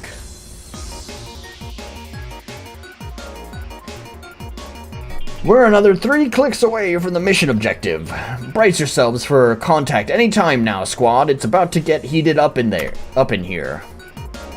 This is like what I was just talking about with my own music, where I tend to get a little bit carried away with the music and kind of just jam out. This is like taking it way too far. It's like, whoa, establish a vibe first before you just start jamming out. Now let's run through the operational debrief one final time. Sightings of hunter activity have been reported in these woods, according to the sources from Intel. Our mission is to neutralize Schwarz's forces and detain the Sky Brigand factions ahead of the Sky Brigand's faction's head honcho Ravenor. Dead or alive, the latter if circumstances permit. Ravenor, huh? I guess if it really is him, this will be a huge boost to our career, wouldn't it? Don't let your guard down. We're dealing with the most wanted and dangerous Sky Brigand faction in all of Weisfeld. Get complacent and it's going to cost you your life. I'll give it my best. I know you'll have our backs, as always, Shen. This is a mission that leaves no margin for errors. These outlaws... The music needs to chill the fuck out.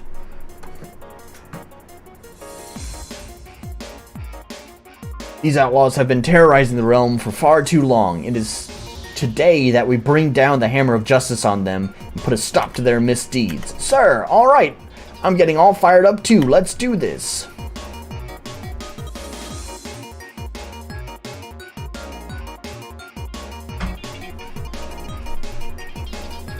We're getting really close to enemy territory now. Let's keep it down and move tactically. Roger, sir. Operation Grey Cougar, commence. Something doesn't feel right. What business could Schwartz possibly have all the way down here in these godforsaken woods? Maybe I'm just overthinking it.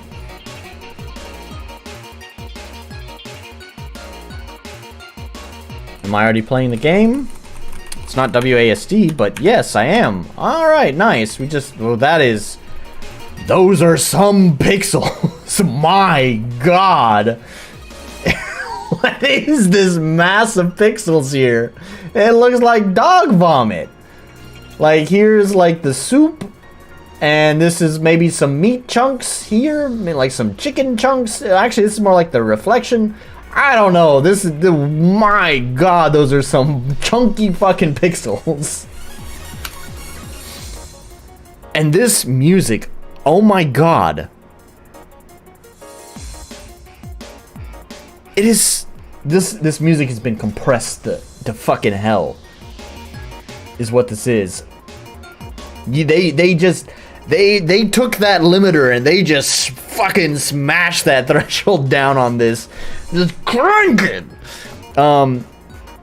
Because it is so loud in my headphones, but I'm looking at it on the mixer here and it's not loud.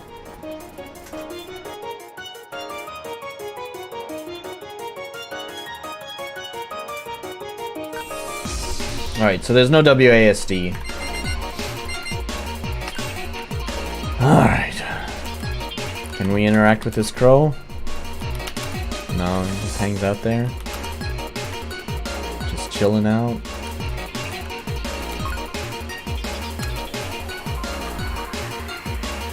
Oh, is that where the story progresses? That's gonna be a nice little indicator. Looks like we've got you this time, Ravenor. Everyone keep your wits about you. We're not the only ones here in this forest. The footprints, there's only one set of them. Kind of small too. Females? A 11? I never really did ask you, is Ravenor a female? Why would he? Why the fuck? What? No! No! They cannot do a debriefing. No, they cannot do a debriefing. And what is this, like second in command? I don't know. He has an original sprite and original character art, so he's got to be important. And he doesn't fucking know who they're trying to capture? I'm not buying it, my dude. I'm not buying it. I can suspend my disbelief about a lot of things, but you've got to be kidding me. They cannot be they cannot be on the mission itself and not know the gender. Like, how can you not know the gender of the person? I haven't even started the timer. Oh, you lucky person. I'm gonna... Because, what, they never saw a picture? I mean, I guess it could be androgynous, but, I mean... It's still, I mean, come on. No, it's nothing. Don't mind what I said. Let's move on. Anyways, what I was gonna say, is that, weird to have those pixel blobs in the main menu when he could have cut the bus. Yeah, right? Nice to have you here, by the way. Padre 81. Anyways, I was gonna say before that, it was really nice that they actually put like a little indicator here that there's gonna be a story event. That's a nice touch, actually. So, like, it kind of tells the player, like, don't go here yet, unless you're ready for the next bit of story. Lumitite artifacts are one-time use items with powerful effects that can overpower your opponents depending on how they are used. Stronger grade items have better effects. Grade it from C to S. Collect all the Lumitite artifacts and experiment with them today. Deal 9,999 damage in a single attack. Ooh. Huh? Okay. I'll be taking this.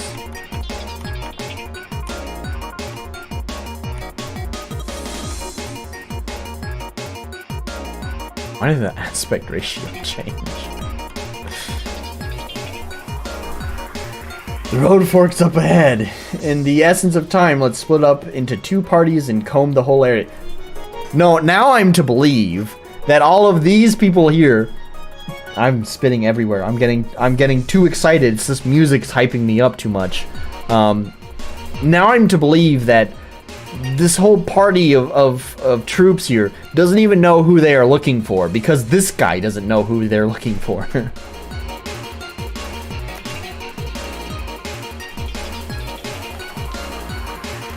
Excuse me, I don't believe I asked you a question. It's probably best that I work alone in this case. Oh yeah, we got the anime protagonist. Going solo allows me to stay covert and provide cover fire from afar should the situation turn dire. There's no logic to that. There's no logic to that, but fine. We'll accept it because it's anime.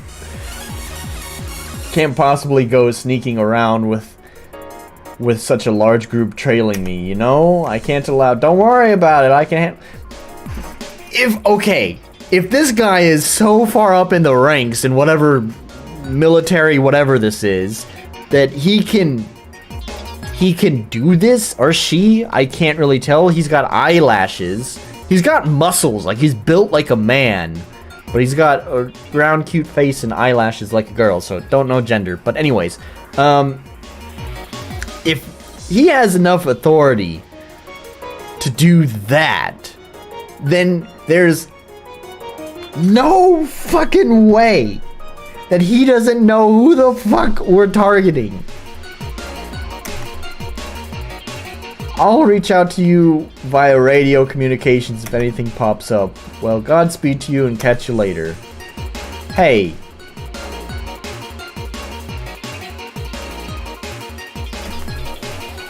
I will admit there's, hang on. Now that the squad is gone, it's just me and my rifle. I will admit that there is one thing that I do like that they're doing, but I do wish to take it a little bit further. Whoever's talking, they move the name box to the other side, but they still don't really give enough indication. That's such a small little change in the overall like UI that's present to indicate to the reader who's reading. Especially when my eyes are down here. It might make sense on smaller screens because obviously there's going to be more information crunched into a smaller space. But on larger screens, that stuff gets more and more spread out, right? And I'm on a 27-inch screen. So, I actually sometimes have missed when it switched, so I don't know who's talking. In my own game, I give a lot of information to the player about who's talking. First of all, I do this with the name switching, and I'm glad that they do this, because I think I've seen a lot of games that don't do that, where they move the name box to whoever's talking. However, one thing I do also do is when because I use busts like this too, I dim the person who's not speaking. So if they're not speaking, they are dim, and this one's bright, so we know who's speaking. Additionally, I have given all of my characters voices, and by that I just mean I've used different instruments. Like, for example, the main character's name is Fidel. It's play on words. It's not spelled like the instrument fiddle, but it sounds like the instrument fiddle. So when she talks, it makes a little violin noise. And there are other, characters. So I give, one character a guitar sound, and one character like this really aggressive synth sound, and I give one character, like an accordion sound, and another character a piano sound. And so every character has their own voice, and that way it plays that voice when they speak. So you have the name switching, the dimming of the dimming of their bust, and then also the sound. So you have multiple different sources to indicate who is talking. I think in my game I do a pretty good job at conveying who the person currently talking is. Big bad Raven or not, no one survives a bullet through the back of their head from miles away.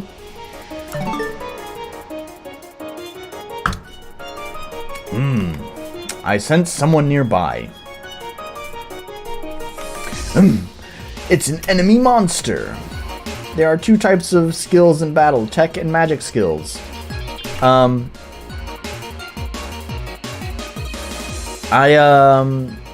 sort of wish they wouldn't just do these pop-up texts right now. Please do this. This is also a lot of information all at once. Eva and Shen use tech skills. Tech skills consume TP. Like right now, I can't do this right now. I'm not in battle yet. Wait until the battle starts and then introduce these things one at a time. Don't just dump them all on me at once. Although I do appreciate that you've actually given me a tutorial, which is more than some other games. This can be gained through normal attacks. Gaining character levels will also increase your max TP, allowing you to use stronger tech skills acquired as you progress through the game. Ignis uses magic skills. Magic skills consume MP and have various elemental attributes which may be used to exploit an enemy's weakness. MP can also be recovered through the use of items and skills. Alright, you'll make a good target practice. Let's go.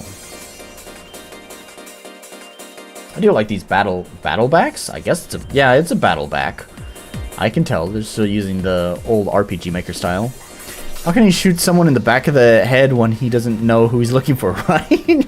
Shoots person in the back of the head. I got you, Raven, or NPC. That's not Raven. Right?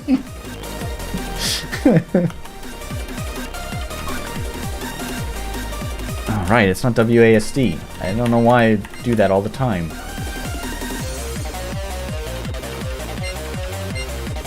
So, here's the other thing, right? If they introduce some of this stuff one at a time during combat, like, I could probably just... I bet I can just attack right through this and then never learn anything. Oh yeah, this enemy's way too easy as well. Like, I was just talking about in the previous game, having like a sandbox enemy where you can just test out all your skills. As a good sandbox enemy would have a lot of health, so that way you don't kill them too quickly and have no time to test everything else out. So, like, I can do one more attack and then never learn anything about what my character can do, right? I can just do this. And now, I have handicapped myself for the rest of this game because I never actually explored what the character can do, right?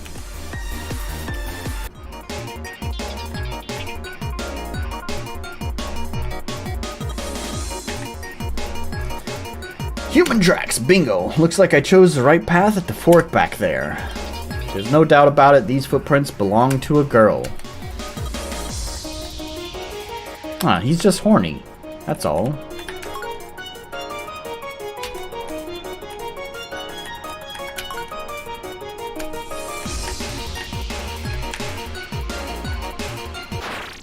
Oh, there's random battles? Oh, okay. Right on. Oh, I killed him in one hit.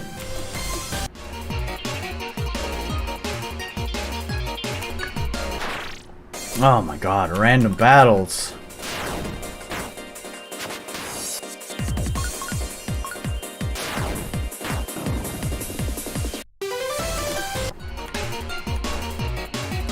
Tracks, they vanished. I don't know, it might have been nice if they actually, like, put some effort into the tracks. Maybe they did. It kind of looks like there's an attempt at footprints right here with the tiles, but the pixels are a little bit chunky. But I don't know, it's also kind of weak because you only have these two here and then nothing else. So it doesn't look like a trail. It just looks... My god, I'm like really saliva-y today. My desk is going to be soaked with fucking saliva. I don't know what's wrong with me. Anyways. There's not like a trail here, so I don't know if this is just like schmutz in the path or if that's actually supposed to be the trail. But it would have been nice if they actually like... It's a small little bit of detail, but if they just created like an actual trail of footprints, you know, it'd go a long way to kind of making the world feel more alive. There's got to be a hidden passage here somewhere. Does there now? There's got to be one. Do we know that?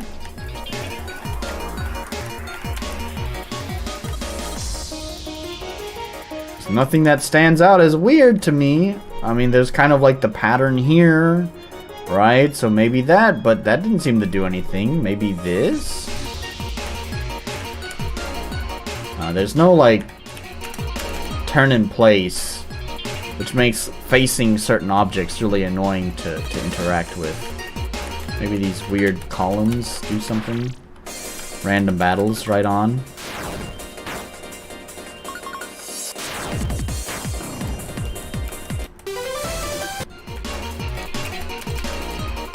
This way. Okay, that way. Sure. Spirit of the Woods found. Patches grant additional stat bonuses and skills to the user. Common patches are equipable by every party member, whereas character-specific patches are unique and only equipable by its user. Strategize your loadout and customize your team into high damage dealers or a beefy tank. It's weird that I can press that twice.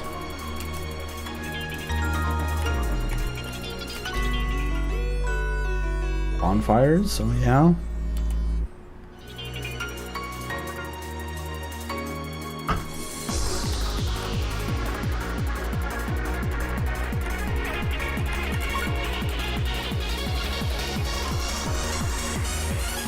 I feel like this music has at least looped a few times, and yet I still continue to hear like new things in it, and it's all of it. Like, really needs to calm down. Someone's here.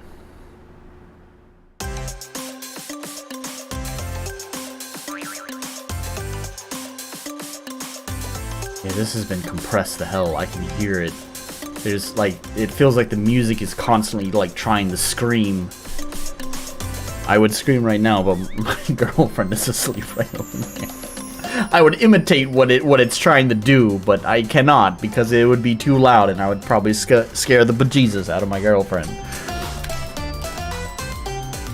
That's Ravenor, not exactly the imposing figure I had in mind. Oh, what an anime trope. Oh, the big scary person turns out to be a cute little girl.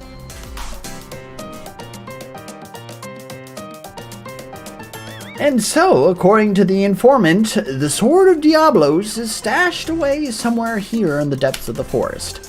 Check this out, the reading on my Lumentide sensor is off the charts. It looks like this is a lucky day.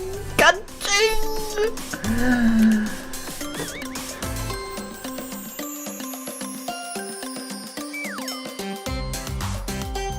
Sort of what?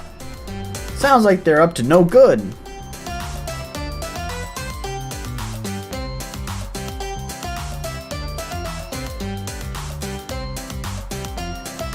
Hooray! We're going to be rich!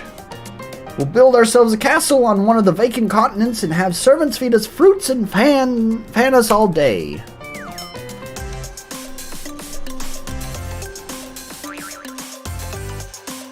Oh, the map scrolling is so slow. What is that thing? A marshmallow monster? Can't say I've ever seen a monster that talks, though. Oh, get SRD's camera plugin, or actually probably better get Galv's plugin. I think it has more features, and honestly, SRD's programming leaves a lot to be desired. Probably Galv's stuff would be less problematic to use. So far I haven't had any problems with SRD's camera plugin, but knock on wood. Anyways, they're moving. Maybe I'll tail them for a little bit to see what they're up to.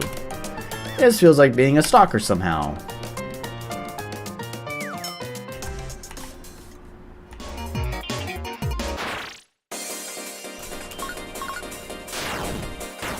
Can I just mash attack through this? I didn't actually really listen to the battle music either. Is this also way too pumped up? Yes. There's like this synth doing like 16th runs.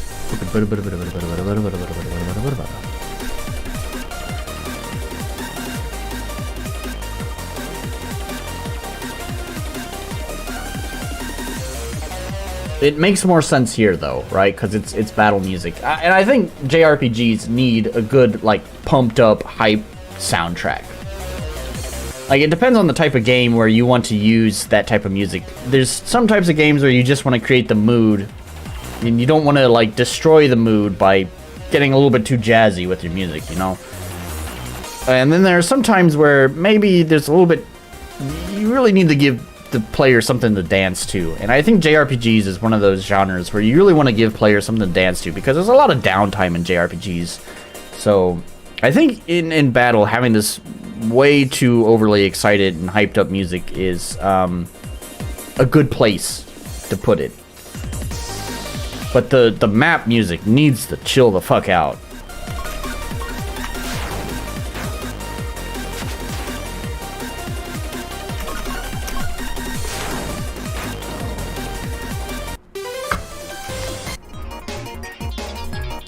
It all sounds like it's using the same synth, too. Now, granted, they're all basically super saws, so... doesn't necessarily mean that it all came from the same sound pack, because the super saw is a pretty common sound. But I am wondering if it came from the same sound pack, or if the developer actually made the music themselves. It's not WASD. What, can I not use an item? It's an artifact. Okay. Why not just call it an item?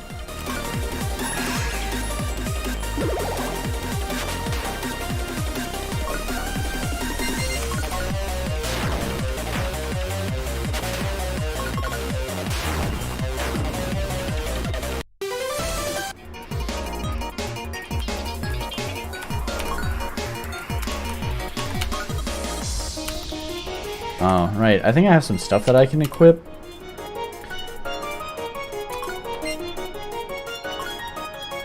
Oh, not that. Okay. Yeah, this is something I think it's really easy for people to forget to equip stuff after they pick it up. I don't know why, but I do think it's pretty common. Which is something in my game that I've done is that, like, if you don't have any equipment equipped to the slots that you just got, you know, like if you just got like an accessory item, if you don't have anything equipped to the accessory slot, then it will automatically bring up the equip screen for you to equip it right away. Just kind of, it's just one less point of friction, you know. I do believe actually in RPG Maker, I don't even need to do that. I'm still going to continue to do that, but I believe there is like a force equip function or something, right? So I don't even think I need to do that. So if that is there, if I remember correctly, then devs should just do that. Is there? Am I making shit up? I don't know. I didn't mean to do that. Whatever, it's fine. There's a lot of equipped slots that I have no idea. Common P, Kara P, Kara P, Kara P, Common P, Common... I don't know what any of this shit is. It's quite an overload on slots.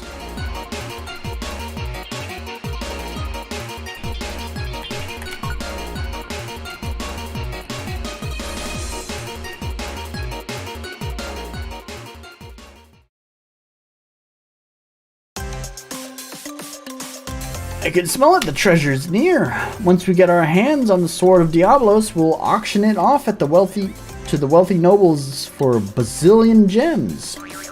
Yuppers, a lumentite artifact of this grade is sure to fetch a whopping price on the market. After all, legend has it that the sword embodies the soul of Diablos and grants its wielder the ability to summon the ancient devil himself. What the? Are these brigands seriously planning to sell such a dangerous item to the public? As a member of law enforcement, I simply cannot overlook this.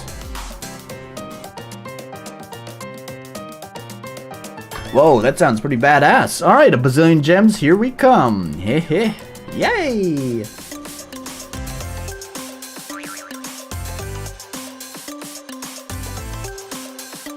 I've got to stop them. Still, I didn't have Ravenor pegged as such a money grubber.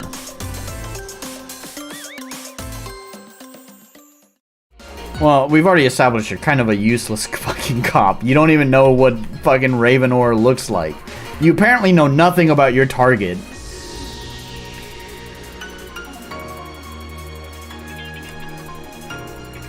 Have you just been asleep during all the debriefing? More monsters. I don't have time to waste on you. Move out of the way or you'll be sorry. Let's try some tech finally. Oh, just... Oh, okay, no TP. Does TP reset at the end of battle?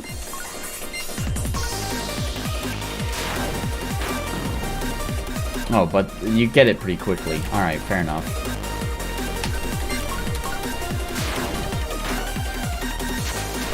Although there's no reason to use it now.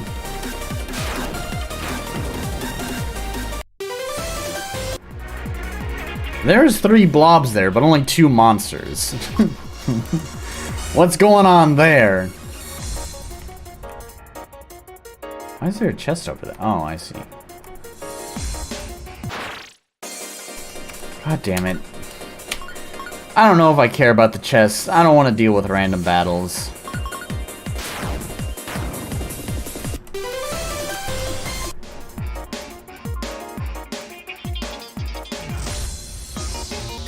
Oh. Oh, come on, man. That's how you're gonna do the transfers? Come on, don't be lazy.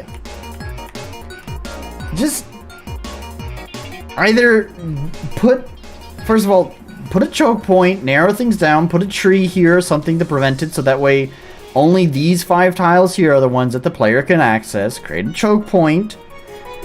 And then put 5 fucking transfers here. 5 events. You can do it. I know. You gotta do a little bit of copy and pasting. No one likes to do that sometimes, but just, come on, man. Polish your fucking game. Or take the lazy way. Use Yawnfly's hitbox and just extend the hitbox here, and then even though the transfer will always transfer you to the same point, at least that way you can actually, like, you know, transfer here when it clearly shows that you could. Why do you have to go to this exact tile? Like, this is one of those things, like, it's not gonna make someone hate the game if you do this, but it's one of those small bits of polishing that no one's going to realize that you've done it, but they will realize when you haven't done it. And it's those little niggles, those little annoyances that add up over the length of the game.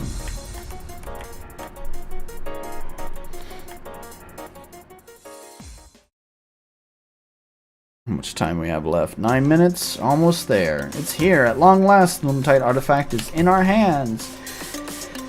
We are so going to be loaded. Yuppers. What a well-hidden treasure this was, but it was all well worth our efforts in the end. Hey, wait a minute. This ain't no sword of Diablos, it's just a hilt. Where'd the rest of the sword go? What? You're kind of the bust's kind of pointless if there's wow, something just clicked in my head while I was saying that. Well, I'll come back to that. Sorry. If it's kind of pointless to have the bust if they don't really change expressions. I think these are original, maybe. So I think the guy can draw. And if he can, these are pretty good. I like the art of the busts. They're pretty good. But come on, man. Once again, don't be lazy. Do other facial expressions.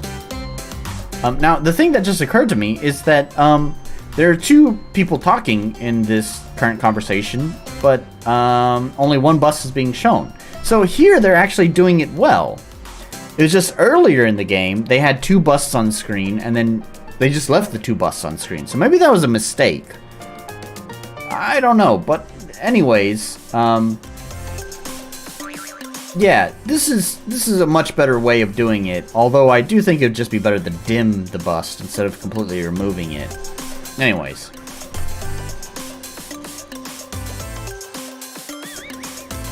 What gives? It really is just the sword's hilt.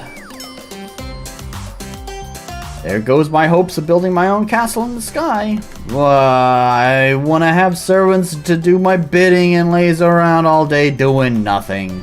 Oh man, what a bummer. I guess that means we'll just have to look for the remaining pieces of the sword elsewhere. Well, either way, I'm taking it. Hold it right there. He just appeared there. He didn't like walk into screen. Ravenor, leader of the Sky Brigand faction, Schwarz, I am placing you under arrest. Drop your weapon and do not attempt to resist. Crikey, it's the SBV. Schwarz, I think there's been a misunderstanding. We're the Mavericks. What? You're not fooling me. This is your final warning. Drop your weapon and surrender or I'll open fire. Do not tell me this is the wrong person. You are a high enough ranking in whatever fucking military law enforcement agency that you're in to have a say in how to carry out your orders. You cannot be that high of a ranking and not know who the fuck you are looking for. I can let a lot of shit go in the storytelling, but this is dumb. Look, this is our faction insignia right here. Mavericks. That's not the... I had an odd feeling about this right from the start. Or not, Sky Brigands are still Sky Brigands. I'm detaining you and that marshmallow monster over there. Marshmallow, what? The impudence.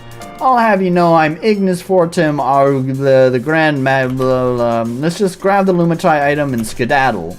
This guy's head is a giant ball of steel. There's no convincing him.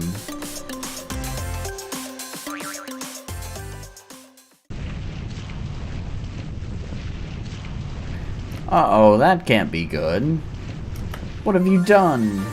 Looks like this baby's guarded by the Lumitite Sentinel. Cover us, we're gonna have to take this big boy down together. We? Who said anything about helping you ragtag band of brigands? Watch out, it's coming, prepare to engage. Hey!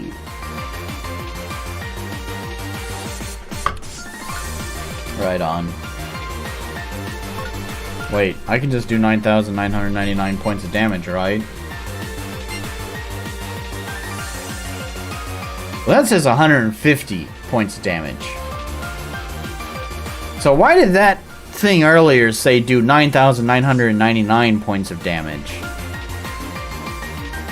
That whatever tutorial pop-up is apparently just flat out wrong.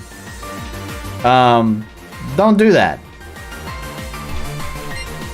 Also, wow, that's really worthless.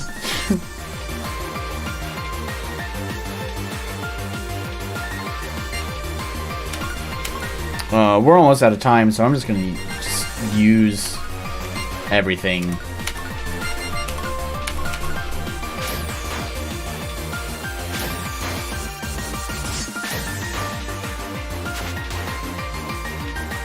I feel like my regular attack might have done more damage. I don't know.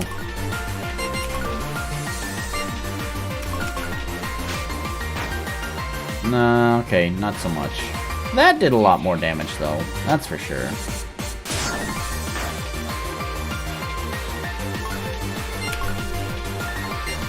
Healing Guard. Sure.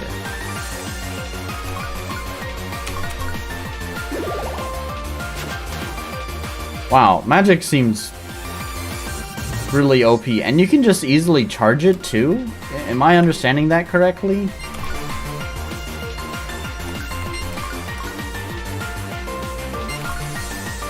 Flash Edge.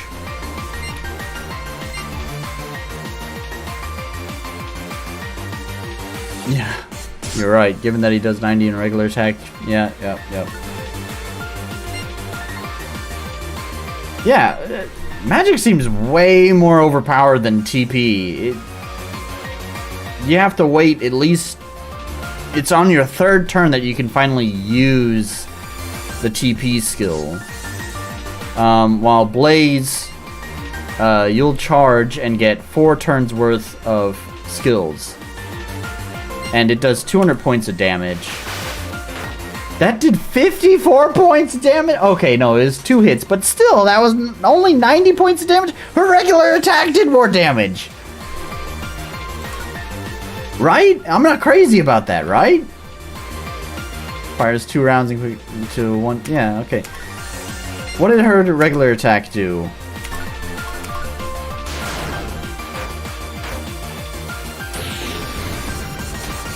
Oh, he almost died. 88. And her TP attack did 90 points of damage. There's some problems there.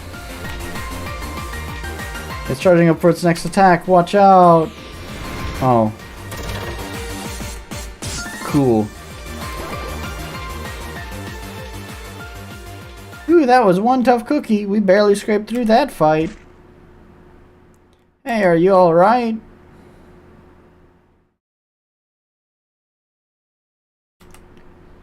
You dived in and shielded me at the very last second. Seems he's knocked out cold. What should we do with him? We're over 30 minutes. Let's see where this goes next. And then we'll end it. I'm recruiting the Mavik's crew. Hold on just a second. We can't just rope in an SBV grunt. He's law enforcement. Besides, he's never going to agree to teaming up with us. My mind is already made up. From this point onward, he's a part of the Mavericks. We'll make a good meat shield for the party. Sorry, he'll make a good meat shield. Well then, let's head back to the airship, shall we? I have a bad feeling about this.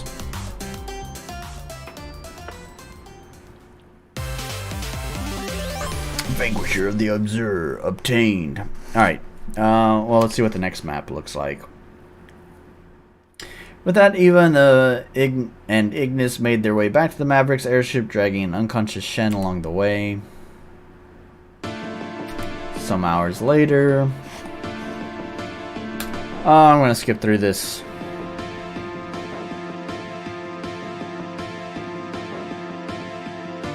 I just wanted to see what the Maverick ship looks like.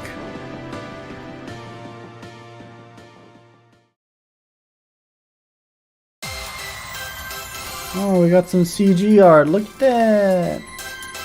It's weird. It's like pixel, but it's not. I mean, I noticed the busts were stylized like this too. Stylized. I'm not really sure why they did that, because the pixel density doesn't match the rest of the pixel density of the game. So if the pixel density is not going to match the rest of the game, why even make them pixely at all? Why not just do full resolution? I don't know. It's a weird design decision. I feel like it kind of just ruins the art. It seems like the art's pretty good. And I do think this is original. It's got different poses, right? So I think the guy drew this. It's not bad. I think it fits the game, you know? So I don't know why he would deliberately destroy the quality of his art for the game. I don't think it really adds anything. Anyways.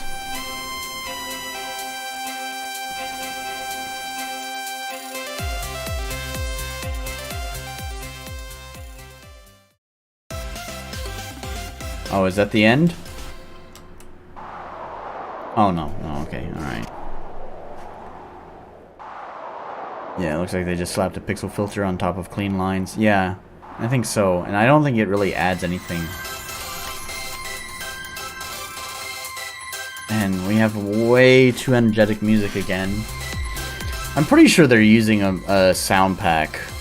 The music sounds very canned. There's a certain quality to it that doesn't sound personal, you know, which makes me believe that it's not original.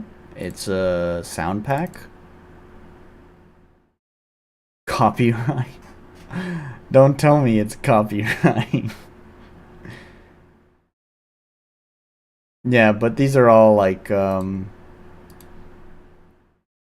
Kevin MacLeod. Yeah. But because they're all denoted like this with copyright at the front, makes me believe that they are sound packs that he had downloaded. So yeah, I don't think it's his original work. It has that kind of canned quality to it. I don't know how else to explain it, but it's definitely like not personalized music. Not something that you would find if someone had made their own soundtrack. So, I at least know Kevin MacLeod, so let's look up this one, Itty Bitty. Kevin MacLeod, Itty Bitty. Did we hear this one? Oh, it's 8-bit, yeah, makes sense.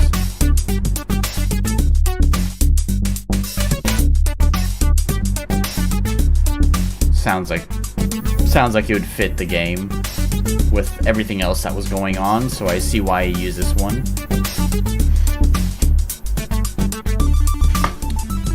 Alright, anyways. Neat. It's got problems.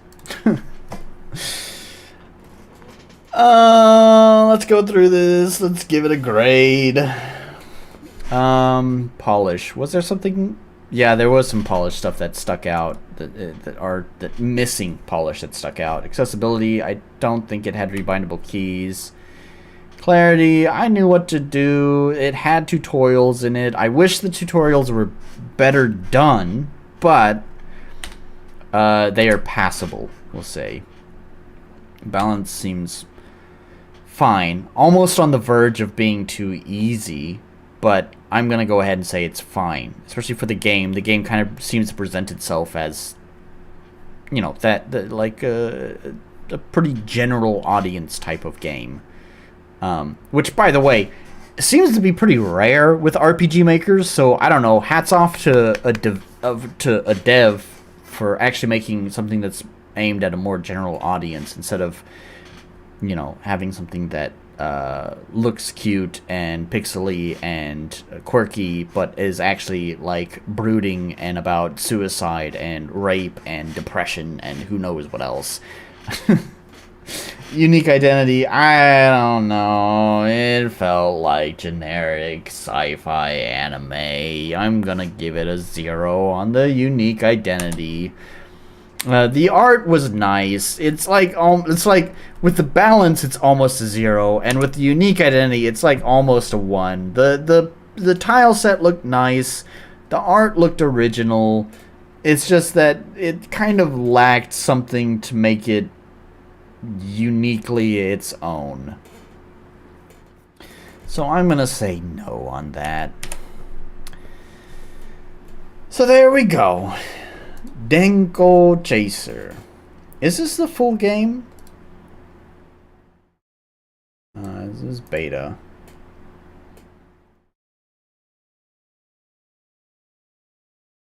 It's funny, I don't see any, never mind. There's Yonfly there. But I do think the Equip Core and Skill Core are not part of the free package. Is that true? I don't remember. Let's just look and find out. Where's... oh, we're already in... Okay, alright. Projects. Plugins. Is the free plugins... What's in the free plugins? Is there Skill Core? Oh, there is Equip Core. Skill Core must be in here too. Yeah, okay. Alright, so he's just using the free plugins of Yonfly. My dude, come on. It's $30. It's $30. Just buy the whole fucking package, man. Just buy it.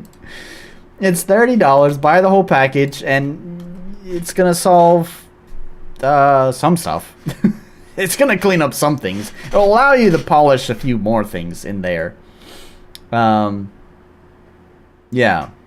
Oh, here we go.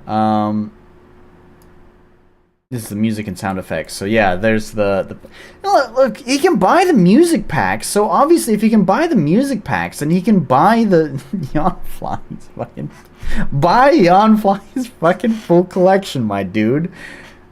Stop buying these overly energetic sound music. Although, all right, hang on. All right, I want to say. Thank you, my dude, for paying attention to music and realizing that even though it's not something that you see, it does actually mean a lot to a game's feeling. I don't know if you made the right choice for your game, but at least he's investing some money in it. However, it also falls into a trap that I see a lot of RPG Maker devs do who can't write their own music, and that is to... get music that's maybe not really fitting their game very well. This was a little bit more, I think, closer to what the game feeling is. It's just the exploration music has problems. Battle music is fine. The victory music is fine. I guess the character theme was fine whenever, you know, this character was on screen. Seemed okay. It was just the regular Explorer music that needed to calm down. So, anyways. Oh. Character sprites came from something? Aw, man, I thought those were all original. I'll at least give them credit here that these are lesser seen assets. I've not seen these assets very much in RPG Maker, so credit where credit is due. It's not FSM, which is the usual go-to for assets, and it's not the pop horror stuff that is the kind of like second most used one. So yeah, but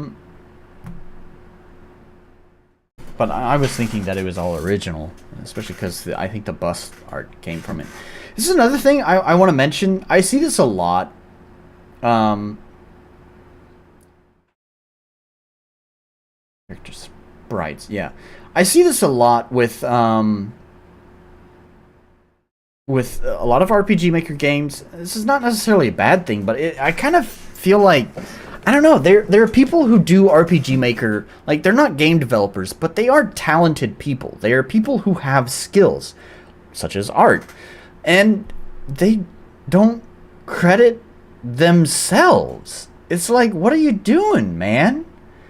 Like, I'm glad you could credit everyone else, but man, come on, have some pride in what you can do. This art is not bad. It's pretty good. You know, it's definitely, it works for this game. You should credit yourself here. Like, art, you know, character design, CG art by me.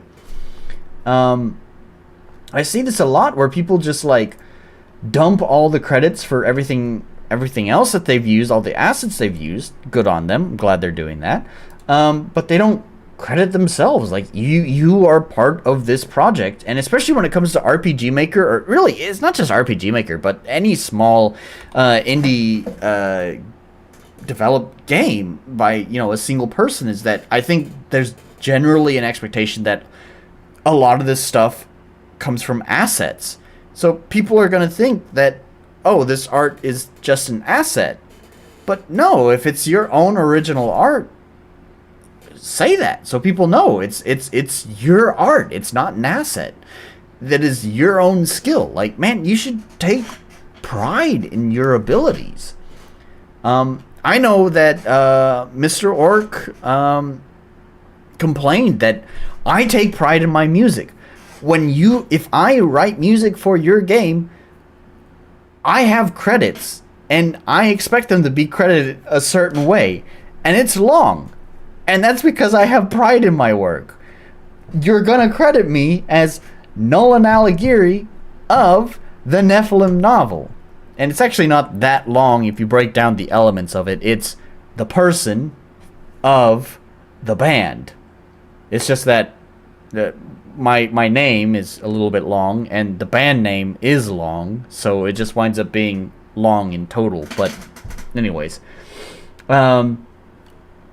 yeah, I think in my own game, actually for sure in my own game that I released, I made a point that, like, look, music and sound design was done by me.